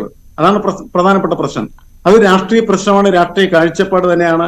അതിനെ അങ്ങനെ തന്നെയാണ് കണക്കാക്കേണ്ടത്. അത് കഴിഞ്ഞതിന് ശേഷമാണ് രണ്ടാമത് അവരുടെ രാഷ്ട്രീയ പ്രസക്തി എന്ന് പറയുന്നതിന് പ്രാധാന്യം വരുന്നുള്ളൂ. കാരണം രാഷ്ട്രീയമായിട്ട് തെരഞ്ഞെടുപ്പിനെ നേരിടുക എന്ന് പറയുന്നതും രാഷ്ട്രീയത്തിൽ തെരഞ്ഞെടുപ്പ് മുദ്രാവാക്യം ആർക്കെതിരെയാണ് ഏറ്റവും ശക്തമായിട്ടുള്ള രാഷ്ട്രീയ മുദ്രാവാക്യം ഉയർത്തേണ്ടത് എന്നുള്ള കാര്യങ്ങളെല്ലാം ഈ ആദ്യത്തെ തീരുമാനത്തിന് ശേഷം മാത്രം നടപ്പാക്കാൻ പറ്റുന്ന കാര്യമാണ്. മൂന്നാമതാണ് പാൻ ഇന്ത്യൻ പൊളിറ്റീഷ്യന്റെ പ്രശ്നം വരുന്നുള്ളത്. അപ്പൊ സ്വാഭാവികമായിട്ടും അവരെ സംബന്ധിച്ചിടത്തോളം അവരെടുക്കുന്ന തീരുമാനം എന്ന് പറയുന്നത് പെർഫെക്റ്റായി പാർട്ടിക്കകത്തും പുറത്തും നിർത്തിയിരിക്കുന്നതായിട്ടുള്ള സ്ഥാനാർത്ഥികൾ മികച്ചതാണ് എന്ന അഭിപ്രായം രൂപപ്പെടുത്തുക എന്നുള്ളതാണ് ഒന്നാമത്തെ ഘട്ടം. ആ ഘട്ടമാണ് ഇപ്പോ നിർവഹിക്കപ്പെട്ടിരിക്കുന്നത് എന്നാണ് എനിക്ക് തോന്നുന്നത്. അതായത് ശ്രീ NM പിയേഴ്സൺ പറഞ്ഞതുപോലെ ഭരണവിരുദ്ധ വികാരം, വിവാദങ്ങൾ, അഴിമതി ആരോപണങ്ങൾ, ആ രീതിയിൽ മാർക്കിടാൻ സാധ്യതയുണ്ട് ജനം എന്നുള്ള ഒരു മുൻവിധി അല്ലെങ്കിൽ അങ്ങനെ ഒരു ആശങ്ക പാർട്ടിയെ സംബന്ധിച്ചിടത്തോളം ഉണ്ട്. അതുകൊണ്ട് തന്നെ ഈ രീതിയിലുള്ള ഒരുപക്ഷെ നേരത്തെ പറഞ്ഞതുപോലെ കഴിഞ്ഞ തെരഞ്ഞെടുപ്പിൽ പോലും മാറ്റി നിർത്തപ്പെട്ട പേരുകൾ പോലും സ്വീകാര്യമായിട്ടുള്ള പേരുകൾ പോലും ഇത്തവണ വരട്ടെ എന്ന് പാർട്ടി ചിന്തിക്കുന്നു. അതിനിടയിൽ മുഖ്യമന്ത്രി പിണറായി വിജയൻ നേരിട്ട് ഇടപെട്ടാണ് സ്ഥാനാർത്ഥി പട്ടിക പേരുകളൊക്കെ തീരുമാനിച്ചെന്ന തരത്തിലുള്ള റിപ്പോർട്ടുകളൊക്കെ പല മാധ്യമങ്ങളിലും വന്നുകൊണ്ടിരിക്കുന്നൊക്കെയുണ്ട്. രണ്ടും കൂടി ചേർത്ത് വായിക്കണോ? അല്ല, ഇതെല്ലാ പ്രശ്നങ്ങളും ഉണ്ടല്ലോ. ഒരു പ്രശ്നവും മാറ്റി നിർത്തിയിട്ട് കാര്യമില്ല. കാരണം നമ്മളുടെ മുന്നിൽ നമ്മൾ കണ്ടുകൊണ്ടിരിക്കുന്നതായിട്ടുള്ള പ്രശ്നങ്ങളാണ്, യാഥാർത്ഥ്യങ്ങളാണ്. അത്തരം പ്രശ്നങ്ങളെല്ലാം തെരഞ്ഞെടുപ്പിന്റെ കാലഘട്ടത്തിൽ വലിയ രീതിയിൽ ചർച്ചയ്ക്ക് വിധേയമാകും. അതിനെക്കൂടി മറികടക്കാൻ പറ്റുന്നതായിട്ടുള്ള ഒരു ഗുഡ്വിൽ ഉള്ള സ്ഥാനാർത്ഥികൾ എവിടെ എന്നുള്ള അന്വേഷണം ഇതിന്റെ പിന്നിലുണ്ട്. ഇതുകൊണ്ടൊക്കെ തെരഞ്ഞെടുപ്പ് വിജയിക്കുമോ എന്നുള്ള കാര്യം രണ്ടാമത്തെ കാര്യമാണ്. പക്ഷെ തെരഞ്ഞെടുപ്പ് യുദ്ധത്തിലേക്ക് ഇറങ്ങുന്നതായിട്ടുള്ള ഒരു മുന്നണിയെ സംബന്ധിച്ചിടത്തോളം അല്ലെങ്കിൽ ഒരു പാർട്ടിയെ സംബന്ധിച്ചിടത്തോളം അതിന്റെ പ്രാഥമികമായിട്ടുള്ള നീക്കങ്ങൾ ശരിയാണോ എന്നുള്ളത് പരിശോധിക്കുമ്പോൾ അത് ശരിയാണ് എന്ന് നമുക്ക് തോന്നുകയാണ്. ഒന്ന്, കഴിഞ്ഞ തെരഞ്ഞെടുപ്പിൽ പാർട്ടിക്ക് താല്പര്യമില്ലാത്തത് എന്ന് അല്ലെങ്കിൽ പിണറായി വിജയന് താല്പര്യമില്ലാത്തതെന്ന് സൂചിപ്പിക്കപ്പെട്ട ആളുകളെ പതുക്കെ മാറ്റി നിർത്തിയ ഘട്ടത്തിൽ നിന്ന് അവരെ വീണ്ടും തിരിച്ചുകൊണ്ടുവന്ന് അവരെ പാർട്ടിയുടെ മുഖ്യധാര രാഷ്ട്രീയത്തിന്റെ ഭാഗമാക്കി മാറ്റി തീർക്കുക എന്ന് പറയുന്നത് പാർട്ടിയെ ശക്തിപ്പെടുത്തുകയും പാർട്ടിയെ ഒറ്റക്കെട്ടായി നിർത്തുന്നതിന് സഹായകരമായിട്ടുള്ള ഘടകമാണ്. അപ്പൊ പാർട്ടിയുടെ വക്താക്കൾ ഒരിക്കലും അങ്ങനെയൊന്നും ഉണ്ടായില്ല എന്നൊക്കെ പറയുമെങ്കിലും നമ്മൾക്ക് ഈ കാര്യം പരിശോധിക്കുന്ന സമയത്ത് അങ്ങനെ ഉണ്ടായി എന്നുള്ളത് വളരെ വ്യക്തമായിട്ട് അറിയാവുന്ന ഒരു കാര്യമാണ്. അപ്പൊ അത് മാറ്റുക എന്ന് പറയുന്നത് തെരഞ്ഞെടുപ്പ് യുദ്ധത്തിന് ഇറങ്ങിത്തിരിക്കുന്നതായിട്ടുള്ള ഒരു മുന്നണിയുടെ പടത്തലവനെ സംബന്ധിച്ചിടത്തോളം പ്രധാനപ്പെട്ടാണ്. കാരണം തന്റെ പടം നയിക്കുന്ന സമയത്ത് ഒരു വശം ഇടിഞ്ഞു പൊളിഞ്ഞു കിടന്നാൽ ആ പടക്കൊന്നും മുന്നോട്ട് പോകാനായിട്ട് കഴിയില്ല എന്നുള്ള തിരിച്ചറിവ്. രണ്ടാമത്തെ കാര്യം, അദ്ദേഹത്തിന്റെ ഭരണകൂടവും നേരിട്ടുകൊണ്ടിരിക്കുന്നതായിട്ടുള്ള വിപ്രതിപത്തി എന്ന് പറയുന്ന സാധനം അല്ലെങ്കിൽ ജനങ്ങൾക്കുള്ള അതിനോടുള്ള ഒരു വിമുഖത എന്ന് പറയുന്നത് അതിനൊക്കെ മാറ്റിയെടുത്താൽ മാത്രമാണ് ഈ പാർലമെന്റ് തെരഞ്ഞെടുപ്പിന്റെ രാഷ്ട്രീയത്തിൽ ഇടപെടാൻ പറ്റുന്ന തരത്തിലേക്ക് CPM-ന് മാറി തീരാനായിട്ട് കഴിയുന്നു. ഓക്കെ, തീർച്ചയായിട്ടും ആ ഒരു പോയിന്റിൽ നിന്ന് ശ്രീ ബലദേവ് സച്ചിദാനന്ദൻ, BJP-യിലേക്ക് വോട്ട് പോകാതിരിക്കുക അല്ലെങ്കിൽ കോൺഗ്രസിനെ ദുർബലപ്പെടുത്തുക, ഇതൊക്കെ രണ്ടാം ഘട്ടത്തിലാണ് വരുന്നത്. ആദ്യം വരുന്നത് പാർട്ടിയുടെ പ്രതിച്ഛായ, സർക്കാരിന്റെ പ്രതിച്ഛായ ഏത് ഘട്ടത്തിലാണ് എന്നുള്ള ചോദ്യമാണ്. ആ പ്രതിച്ഛായ മോശം സംഭവിച്ചിട്ടുണ്ടെങ്കിൽ അതിനെ മറികടക്കാൻ ഒരുപക്ഷെ കഴിഞ്ഞ തവണ നേതൃത്വം തന്നെ മാറ്റി നിർത്തപ്പെട്ട ഗുഡ്വില്ലുള്ള പേരുകൾ, ആ ഇമേജ് ഇത്തവണ പാർട്ടിക്ക് ആവശ്യമുണ്ട് ജനങ്ങൾക്കിടയിലേക്ക് എത്താൻ. അതിന്റെ ആത്യന്തിക ലക്ഷ്യമെന്ന് പറയുന്നത് ഇപ്പോഴുള്ള ഈ പ്രതിച്ഛായ കോട്ടത്തെ മറികടക്കുക എന്നുള്ളതാണ്. അപ്പോൾ ഫസ്റ്റ് പ്രയോറിറ്റി അതാണോ? ഈ തെരഞ്ഞെടുപ്പ് ഈ രീതിയിലുള്ള സ്ഥാനാർത്ഥി പട്ടിക അല്ലെങ്കിൽ ഇത്രയും പ്രബലരെ ഇറക്കി ഒരു വലിയ വിജയം കൊണ്ട് ഇത് മറികടക്കണം, ഇത് മറികടക്കുക മാത്രമാണ് മുന്നിലുള്ള വഴിയെന്ന് പാർട്ടി കരുതുന്നുണ്ടോ? പ്രതിച്ഛായക്ക് കോട്ടം തട്ടിയതുകൊണ്ടൊന്നുമല്ല. അങ്ങനെ പ്രതിച്ഛായക്ക് അങ്ങനെ കോട്ടം തട്ടിയായിട്ട് ഞങ്ങൾ മനസ്സിലാക്കുന്നുമില്ല. ഭരണവിരുദ്ധ വികാരം ഒരു പക്ഷേ ഉണ്ടാകാം. അത് നമുക്കറിയാം. മാങ്ങാനുള്ള മാവല്ലേ പിള്ളേർ കല്ലെറിയുന്നു. തീർച്ചയായിട്ടും ഭരിക്കുന്നവർക്കെതിരെ ഭരണവിരുദ്ധ വികാരം ഉണ്ടാകാം. ചില അഴിമതികൾ ചൂണ്ടിക്കാണിക്കപ്പെടാം. അത് സ്വാഭാവികമാണ്. ഏത് ഗവൺമെന്റ് ഭരിച്ചാലും ഇവർക്കെതിരെ ഉണ്ടാവും. ഇവിടുത്തെ പ്രശ്നം നമ്മൾ നേരത്തെ പറഞ്ഞു. പിന്നെ ഇവിടെ കോൺഗ്രസ് വക്താവ് പറഞ്ഞ ഒരു കാര്യം, ഇടതുപക്ഷ പ്രസ്ഥാനങ്ങൾക്ക് അന്ധമായിട്ട് കോൺഗ്രസിനോട് വിരോധമുണ്ടായിരുന്നെങ്കിൽ നരസിംഹറാവുവിന്റെ ഗവൺമെന്റും ഒന്നാം മൻമോഹൻ സിംഗ് ഗവൺമെന്റും ഉണ്ടാകത്തില്ലായിരുന്നു. നരസിംഹറാവു ഗവൺമെന്റ് ഒരു ന്യൂനപക്ഷ ഗവൺമെന്റ് ആയിരുന്നു, പിന്തുണ കൊടുത്ത ഇടതുപക്ഷ. ഒന്നാം മൻമോഹൻ സിംഗിന്റെ ഗവൺമെന്റ് സമയത്ത് 52 MP-മാർ ഇടതുപക്ഷത്തിലുണ്ട്. CPM, CPI, RSP, forward block. അവര് പിന്തുണ കൊടുത്താണ് ഒന്നാം മൻമോഹൻ സിംഗ് ഗവൺമെന്റ് അധികാരത്തിൽ വരുന്നത്. അപ്പൊ അന്നും ചെയ്തതെന്താ? ഭാരതീയ ജനതാ പാർട്ടിയെ കേന്ദ്രത്തിന്റെ അധികാരത്തിൽ നിന്ന് പുറത്തു നിർത്തണമെന്നുള്ള ആ ചിന്താഗതിയാണ്. ഇടതുപക്ഷം ഭരണത്തിൽ പോലും കയറാതെ 52 MP-മാരുണ്ടായിട്ട് ഏത് സ്ഥാനം എന്ന് ചോദിച്ചാൽ ലഭിക്കുമായിരുന്നു. ഭരണത്തിൽ പോലും കയറാതെ പുറത്തു നിന്നുകൊണ്ട് CPM-ന് 42 MP-മാരുണ്ട്. അവരെ പിന്തുണ നൽകിയത്. അപ്പൊ അതുകൊണ്ട് അന്ധമായ കോൺഗ്രസിന് തോന്നും CPM-നെ ഒറ്റ കാര്യം പറഞ്ഞോട്ടെ ശ്രീ ബലദേവ്. പറഞ്ഞു. എന്ത് സ്ഥാനം ചോദിച്ചാലും കൊടുക്കുമായിരുന്നു എന്ന് പറഞ്ഞു. ആ സ്ഥാനം ചോദിച്ചു കൊടുക്കുകയും ചെയ്തിട്ടുണ്ട്. സോമനാഥ് ചാറ്റർജിയെ സ്പീക്കറായി അല്ല മന്ത്രിസ്ഥാനം ഞാൻ ഉദ്ദേശിച്ചത്. അപ്പൊ CPI-കാർ മന്ത്രിസഭ കയറിയായിരുന്നു. ഇപ്പൊ മന്ത്രി സ്ഥാനം ഏത് മന്ത്രിസ്ഥാനം 42 MP-മാരുണ്ട് ചോദിക്കുമായിരുന്നു. ശരി, അദ്ദേഹം പറഞ്ഞ സ്പീക്കർ സ്ഥാനം കൊടുത്തു. പക്ഷേ ഭരണത്തിൽ ഇടപെടുന്ന എപ്പോഴും മന്ത്രിമാരാണല്ലോ. അദ്ദേഹത്തിന് അധ്യക്ഷത വയ്ക്കാനുള്ള കഴിവില്ല. അപ്പം അല്ല, ഞാൻ പറഞ്ഞത് ഇവിടെ പറഞ്ഞു CPM-നും ഇടതുപക്ഷ പ്രസ്ഥാനങ്ങൾക്കും കോൺഗ്രസിനോട് അന്ധമായ വിരോധമുണ്ടെന്ന്. അങ്ങനെ പിന്തുണ കൊടുത്തില്ലെങ്കിൽ അന്ന് 2004 മന്ത്രിസഭ ഉണ്ടാകത്തില്ല. തീർച്ചയായിട്ടും വീണ്ടും ഒരു ലോക്സഭാ തെരഞ്ഞെടുപ്പിലേക്ക് പോയേനെ. പിന്നെ ഇവിടെ നമ്മൾ പറഞ്ഞു വന്ന കാര്യങ്ങള് പ്രധാനമായിട്ട് ഇടതുപക്ഷത്തിന്റെ ഒരു ലക്ഷ്യം ഇവിടുന്ന് പരമാവധി MP-മാരുണ്ടാകണം എന്ന് മാത്രമല്ല, ആ MP-മാര് ദേശീയ തലത്തിൽ ഇന്ത്യൻ പാർലമെന്റിൽ ഒരു ശബ്ദമായിട്ട് മാറണം. അതിന് അത്രയും കൂടുതൽ കഴിവുള്ളവരും രാഷ്ട്രീയ രംഗത്തായാലും പൊതുജന കാര്യങ്ങളിലായാലും വളരെ കൂടുതൽ ഇടപെട്ട് അത്രയും കൂടുതൽ കഴിവുള്ളവരുണ്ടാകണം. AKG പോലെ, AKG CPM-ന്റെ അല്ലായിരുന്നു, അന്ന് പാർട്ടി വളർന്നിട്ടില്ല, CPI-യുടെ MP ആയിരുന്നു ആദ്യമൊക്കെ അദ്ദേഹം വരുമ്പോൾ. അങ്ങനെ ആ AKG-യെ പോലുള്ളവര് ഇന്ത്യൻ പാർലമെന്റിൽ നക്ഷത്രം പോലെ ജ്വലിച്ചു നിന്നവരാ. അപ്പൊ അത് അന്ന് MP-മാരുടെ എണ്ണം വളരെ കുറവായിരുന്നു. 1952 അത് വരുമ്പോൾ ഇന്ത്യയിൽ തന്നെ 428 MP-മാരേ ഉള്ളൂ. അന്ന് CPI ആണ് 23 MP-മാരേ ഉള്ളൂ. പിന്നീടാണ് 428 എന്നുള്ളത് 541 ആയിട്ട് മാറിയത്, കൂടിക്കൂടി വന്നു. അപ്പൊ അന്ന് ഇത്രയും ഈ 52 MP-മാരെന്ന ഇടതുപക്ഷത്തിലാണ് കമ്മ്യൂണിസ്റ്റ് പാർട്ടി മാത്രമാണുള്ളത്. പക്ഷെ എങ്കിൽ പോലും MP-മാരുടെ എണ്ണത്തിലൊക്കെ ഉപരിയായിട്ട് വളരെ ഉന്നതമായ ഒരു സ്ഥാനം വന്ന AKG-ക്ക് നെഹ്റു ഉൾപ്പെടെ കൊടുത്തിരുന്നു. അപ്പൊ അതുകൊണ്ട് ആ രീതിയിലേക്ക് കമ്മ്യൂണിസ്റ്റ് പാർട്ടിക്ക് പരമാവധി, നമുക്കറിയാം ഇപ്പൊ 3 MP-മാരാണുള്ളത്. കേരളത്തിൽ 2, തമിഴ്നാട്ടിൽ 2, ലോക്സഭയിൽ 3 MP-മാരേ ഉള്ളൂ.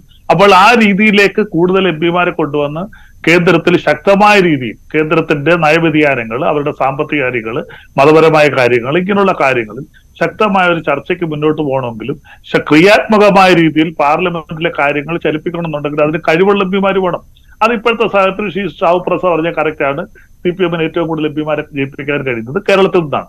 പശ്ചിമ ബംഗാളിലെ സ്ഥിതി വളരെ അപ്പോഴും ശ്രീ ബൽദേവ് സച്ചിദാനന്ദൻ, നേരത്തെ NM പിയേഴ്സൺ പറയുന്ന ഒരു വിഷയമുണ്ട്, പാൻ ഇന്ത്യൻ പൊളിറ്റിക്സിലേക്കൊക്കെ എത്തണമെങ്കിൽ അതൊരു 3-ാം ഘട്ടത്തിലാണ്. വളരെ പ്രധാനപ്പെട്ട കാര്യങ്ങൾ കേരളത്തിൽ ഉള്ള പ്രതിച്ഛായ ഭേദപ്പെടുത്തുക, പാർട്ടിയെ സംബന്ധിച്ചിടത്തോളം കഴിഞ്ഞ തവണ മാറ്റി നിർത്തിയ പേരുകൾ വീണ്ടും വരിക എന്നൊക്കെ പറയുന്നിടത്ത് ഞാൻ ഈ നേരത്തെ ആദ്യം ചോദിച്ചപ്പോൾ താങ്കൾ പലതവണ നിഷേധിച്ച ഒരു വിഷയമാണ് അതിനകത്ത് ഒരു പുനർവിചിന്തനം എന്നുള്ളൊരു കാര്യമേ കടന്നു വന്നിട്ടില്ല എന്നുള്ളത്.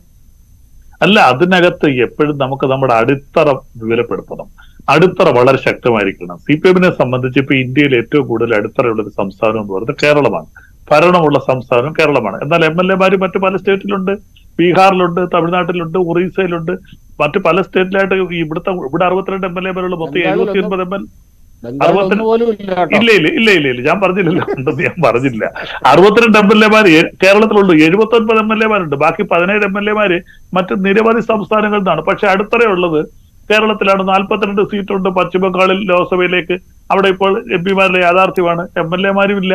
അത് പാർട്ടിക്ക് ഉണ്ടായ ഒരു അപജയം തന്നെയാണ്. അപ്പൊ അതൊക്കെ പരിഹരിച്ചുകൊണ്ട് ഒരു ശക്തമായ, ഒരു ക്രിയാത്മകമായ ഒരു പ്രതിപക്ഷ പാർട്ടിയായിട്ട് അവിടെ ശക്തമായി നിൽക്കണമെന്നുണ്ടെങ്കിൽ പ്രതിപക്ഷത്തിലേക്ക് വേണ്ട നമുക്കറിയാം 56 MP-മാരുടെ കോൺഗ്രസ്. ഞാൻ ആ ഒരു പോയിന്റ് കൂടി ഇതിനകത്തുണ്ട് എന്ന് ഞാൻ സമ്മതിക്കുന്നു. പക്ഷെ അത് തന്നെയാണോ അതിന്റെ പ്രധാന വിഷയം എടുത്തു കാണിക്കേണ്ടത് എന്നുള്ളൊരു സംശയം എനിക്ക് ബാക്കിയാകുന്നു. ഞാൻ ശ്രീ ഷാബു പ്രസാദ്, നേരത്തെ ശ്രീ NM പിയേഴ്സൺ പറഞ്ഞു നിർത്തിയതുപോലെ വലിയ വിവാദങ്ങളിൽ കൂടെ, അഴിമതി ആരോപണങ്ങൾ കൂടെയൊക്കെ ഒരു ഭരണകൂടം കടന്നു പോകുമ്പോൾ ഒരു തരത്തിലുള്ള തോൽവിയും അംഗീകരിക്കാനാകുന്ന അവസ്ഥയല്ല. അതുകൊണ്ട് തന്നെ മാറ്റി നിർത്തപ്പെട്ട പേരുകൾ പോലും വീണ്ടും സ്വീകാര്യമായി കൊണ്ട് അവരുടെ ഗുഡ് വില്ല് കൂടി ഉപയോഗപ്പെടുത്തുന്ന രീതിയിലേക്ക് ഒരു തെരഞ്ഞെടുപ്പ് വരുന്നു. അങ്ങനെ ഒരു പോയിന്റ്, ഒരു പക്ഷേ ആ പോയിന്റ് താങ്കൾ വിട്ടുപോയിരുന്നു. അല്ല, ഈ അഴിമതി ആരോപണം ഈ പറഞ്ഞ ഇതുകൊണ്ട് ശക്തമായ അഴിമതി ആരോപണങ്ങൾ തന്നെയാണുള്ളത്. പക്ഷെ ആ അഴിമതി ആരോപണങ്ങളെ വേണ്ട രീതിയിൽ അതിലെ ജനങ്ങളിലേക്ക് എത്തിച്ച് അതൊരു വലിയ ജനകീയ ചർച്ചയാക്കാൻ എന്ന കാര്യത്തിലൊക്കെ ഇവിടുത്തെ കോൺഗ്രസ് പ്രധാന പ്രതിപക്ഷ ചെയ്യേണ്ടവരവരാണ്. അവരക്കാര്യത്തിലൊക്കെ പരിപൂർണ പരാജയം. അതുകൊണ്ട് അതൊന്നും ഈ തെരഞ്ഞെടുപ്പ് ഫലത്തിൽ വലിയ വ്യത്യാസമൊന്നും ഉണ്ടാക്കുമെന്ന് ഞാൻ വിശ്വസിക്കുന്നു. കാര്യം പ്രതിപക്ഷം അവരുടെ ജോലി കൃത്യമായിട്ട് ചെയ്യുമ്പോഴാണ് അങ്ങനെയുള്ള വലിയ ചർച്ചകളും പൊതുജന വികാരങ്ങളും ഒക്കെ ഉണ്ടാവുന്നത്. അതവർ ചെയ്യുന്നില്ല, അവർ ചെയ്തിട്ടുമില്ല. പിന്നെ മറ്റൊന്ന്, ഇവിടെ ശ്രീ ബൽദേവ് സച്ചിദാനന്ദൻ CPM-നെ MP ജയരാജൻ, തോമസ് ഐസക്ക് ഇവരൊക്കെ അങ്ങ് പാർലമെന്റിൽ അങ്ങ് പോയി ചെന്നിട്ട് അവിടെ ചെന്ന് എന്തോ മലമറിക്കുമെന്നൊക്കെയാണ് വിചാരിച്ചിരിക്കുന്നത്. ഈ തോമസ് ഐസക്കിന്റെ ഒക്കെ ഈ വാചകടിയൊക്കെ ഈ കേരളത്തിലെ നടക്കുള്ളൂ. അവിടൊക്കെ നിർമ്മല സീതാരാമന്റെ മുമ്പിലൊക്കെ ചെന്ന് നിന്ന് ഇമാതിരി വീട്ടിൽ നമുക്ക് നോട്ടടിച്ച് പ്രസല്ലേ കയ്യിലിരിക്കുന്നത് നോട്ടടിച്ചിറക്ക് എന്നൊക്കെ പറഞ്ഞു കഴിഞ്ഞാലുണ്ടല്ലോ, ചുരുട്ടിക്കുട്ടി ചുമരയിൽ ഒട്ടിക്കും. അതൊന്നും ഇവിടെ നടക്കാൻ പോകുന്നില്ല.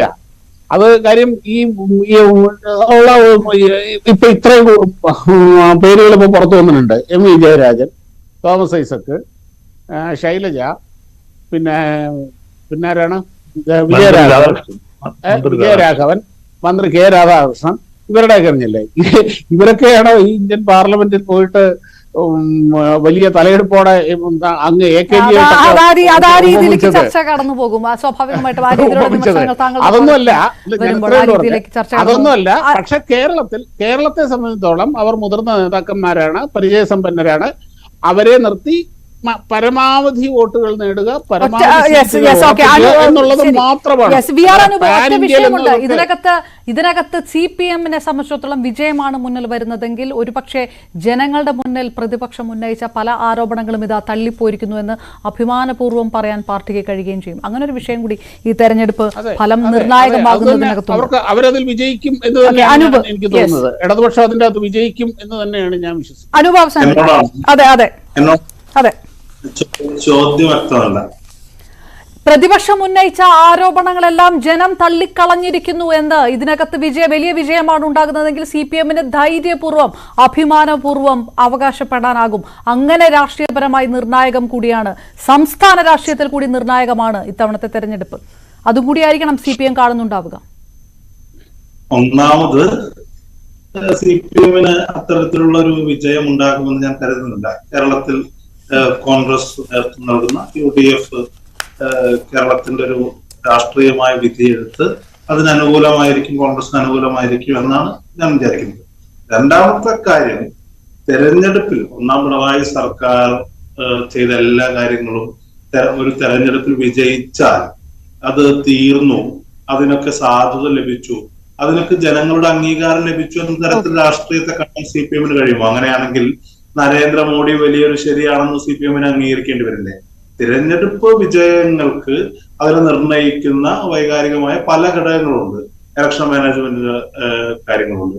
അത് പക്ഷെ അത് നമ്മൾ ഉന്നയിക്കുന്ന രാഷ്ട്രീയ പ്രശ്നങ്ങൾക്ക് സ്ഥായിയായി ശരിയോ തെറ്റോ എന്ന് തീരുമാനിക്കേണ്ട കാര്യമില്ല. പലപ്പോഴും പിണറായി സർക്കാർ ചെയ്ത ഒന്നാം പിണറായി സർക്കാരിന്റെ നയനിലപാടുകളെ കോൺഗ്രസ് എതിർക്കുമ്പോൾ CPM പറയുന്ന കാര്യം ഞങ്ങൾക്ക് ജനങ്ങളുടെ അംഗീകാരം ലഭിച്ചില്ല എന്നാണ്. അതേ രീതിശാസ്ത്രം, അതേ മോഡസ് ഓപ്പറാൻഡി മോഡിയുടെ കാര്യത്തിൽ എടുത്താൽ കോൺഗ്രസിനോ CPM-നോ മോഡി ചെയ്ത കാര്യങ്ങളെ വിമർശിക്കാതിരിക്കാൻ കഴിയും. ഏതായാലും സമയപരിമിതി കൊണ്ടുകൂടിയാണ് ആ രീതിയിലേക്ക് കൂടുതൽ ചർച്ച കടക്കാൻ കഴിയാത്തത്. ഏതായാലും സ്ഥാനാർത്ഥി പട്ടിക പ്രഖ്യാപനം ഔദ്യോഗികമായിട്ടുണ്ടാകുക 27-ാം തീയതിയാണ്. ഈ പറയുന്ന പേരുകളെല്ലാം ശരിയാണെങ്കിൽ കൃത്യമായി പ്രബലരായിട്ടുള്ള, പ്രമുഖരായിട്ടുള്ള, പരിചയസമ്പന്നരായിട്ടുള്ളവരുടെ പട്ടിക തന്നെയാണ് CPM ഇറക്കിയിരിക്കുന്നത്. വിജയത്തിൽ കുറഞ്ഞതല്ലാതെ മറ്റൊന്നും ലക്ഷ്യമില്ല എന്ന രീതിയിലേക്ക് തന്നെ പാർട്ടി കടക്കുന്നു. അതിനുള്ള മുന്നൊരുക്കം തുടങ്ങിയിരിക്കുന്നു എന്ന് വേണം മനസ്സിലാക്കാൻ. വീണ്ടും പാനലിസ്റ്റുകൾക്ക് വരാൻ കഴിയാത്തതിൽ ഖേദിക്കുന്നു. വളരെയധികം നന്ദി ബലദേവ് സച്ചിദാനന്ദൻ, VR അനൂപ്, ഒപ്പം ശ്രീ ഷാബു പ്രസാദ്, ശ്രീ NM പിയേഴ്സൺ ചർച്ചയിൽ പങ്കെടുത്തതിന്. നമസ്കാരം.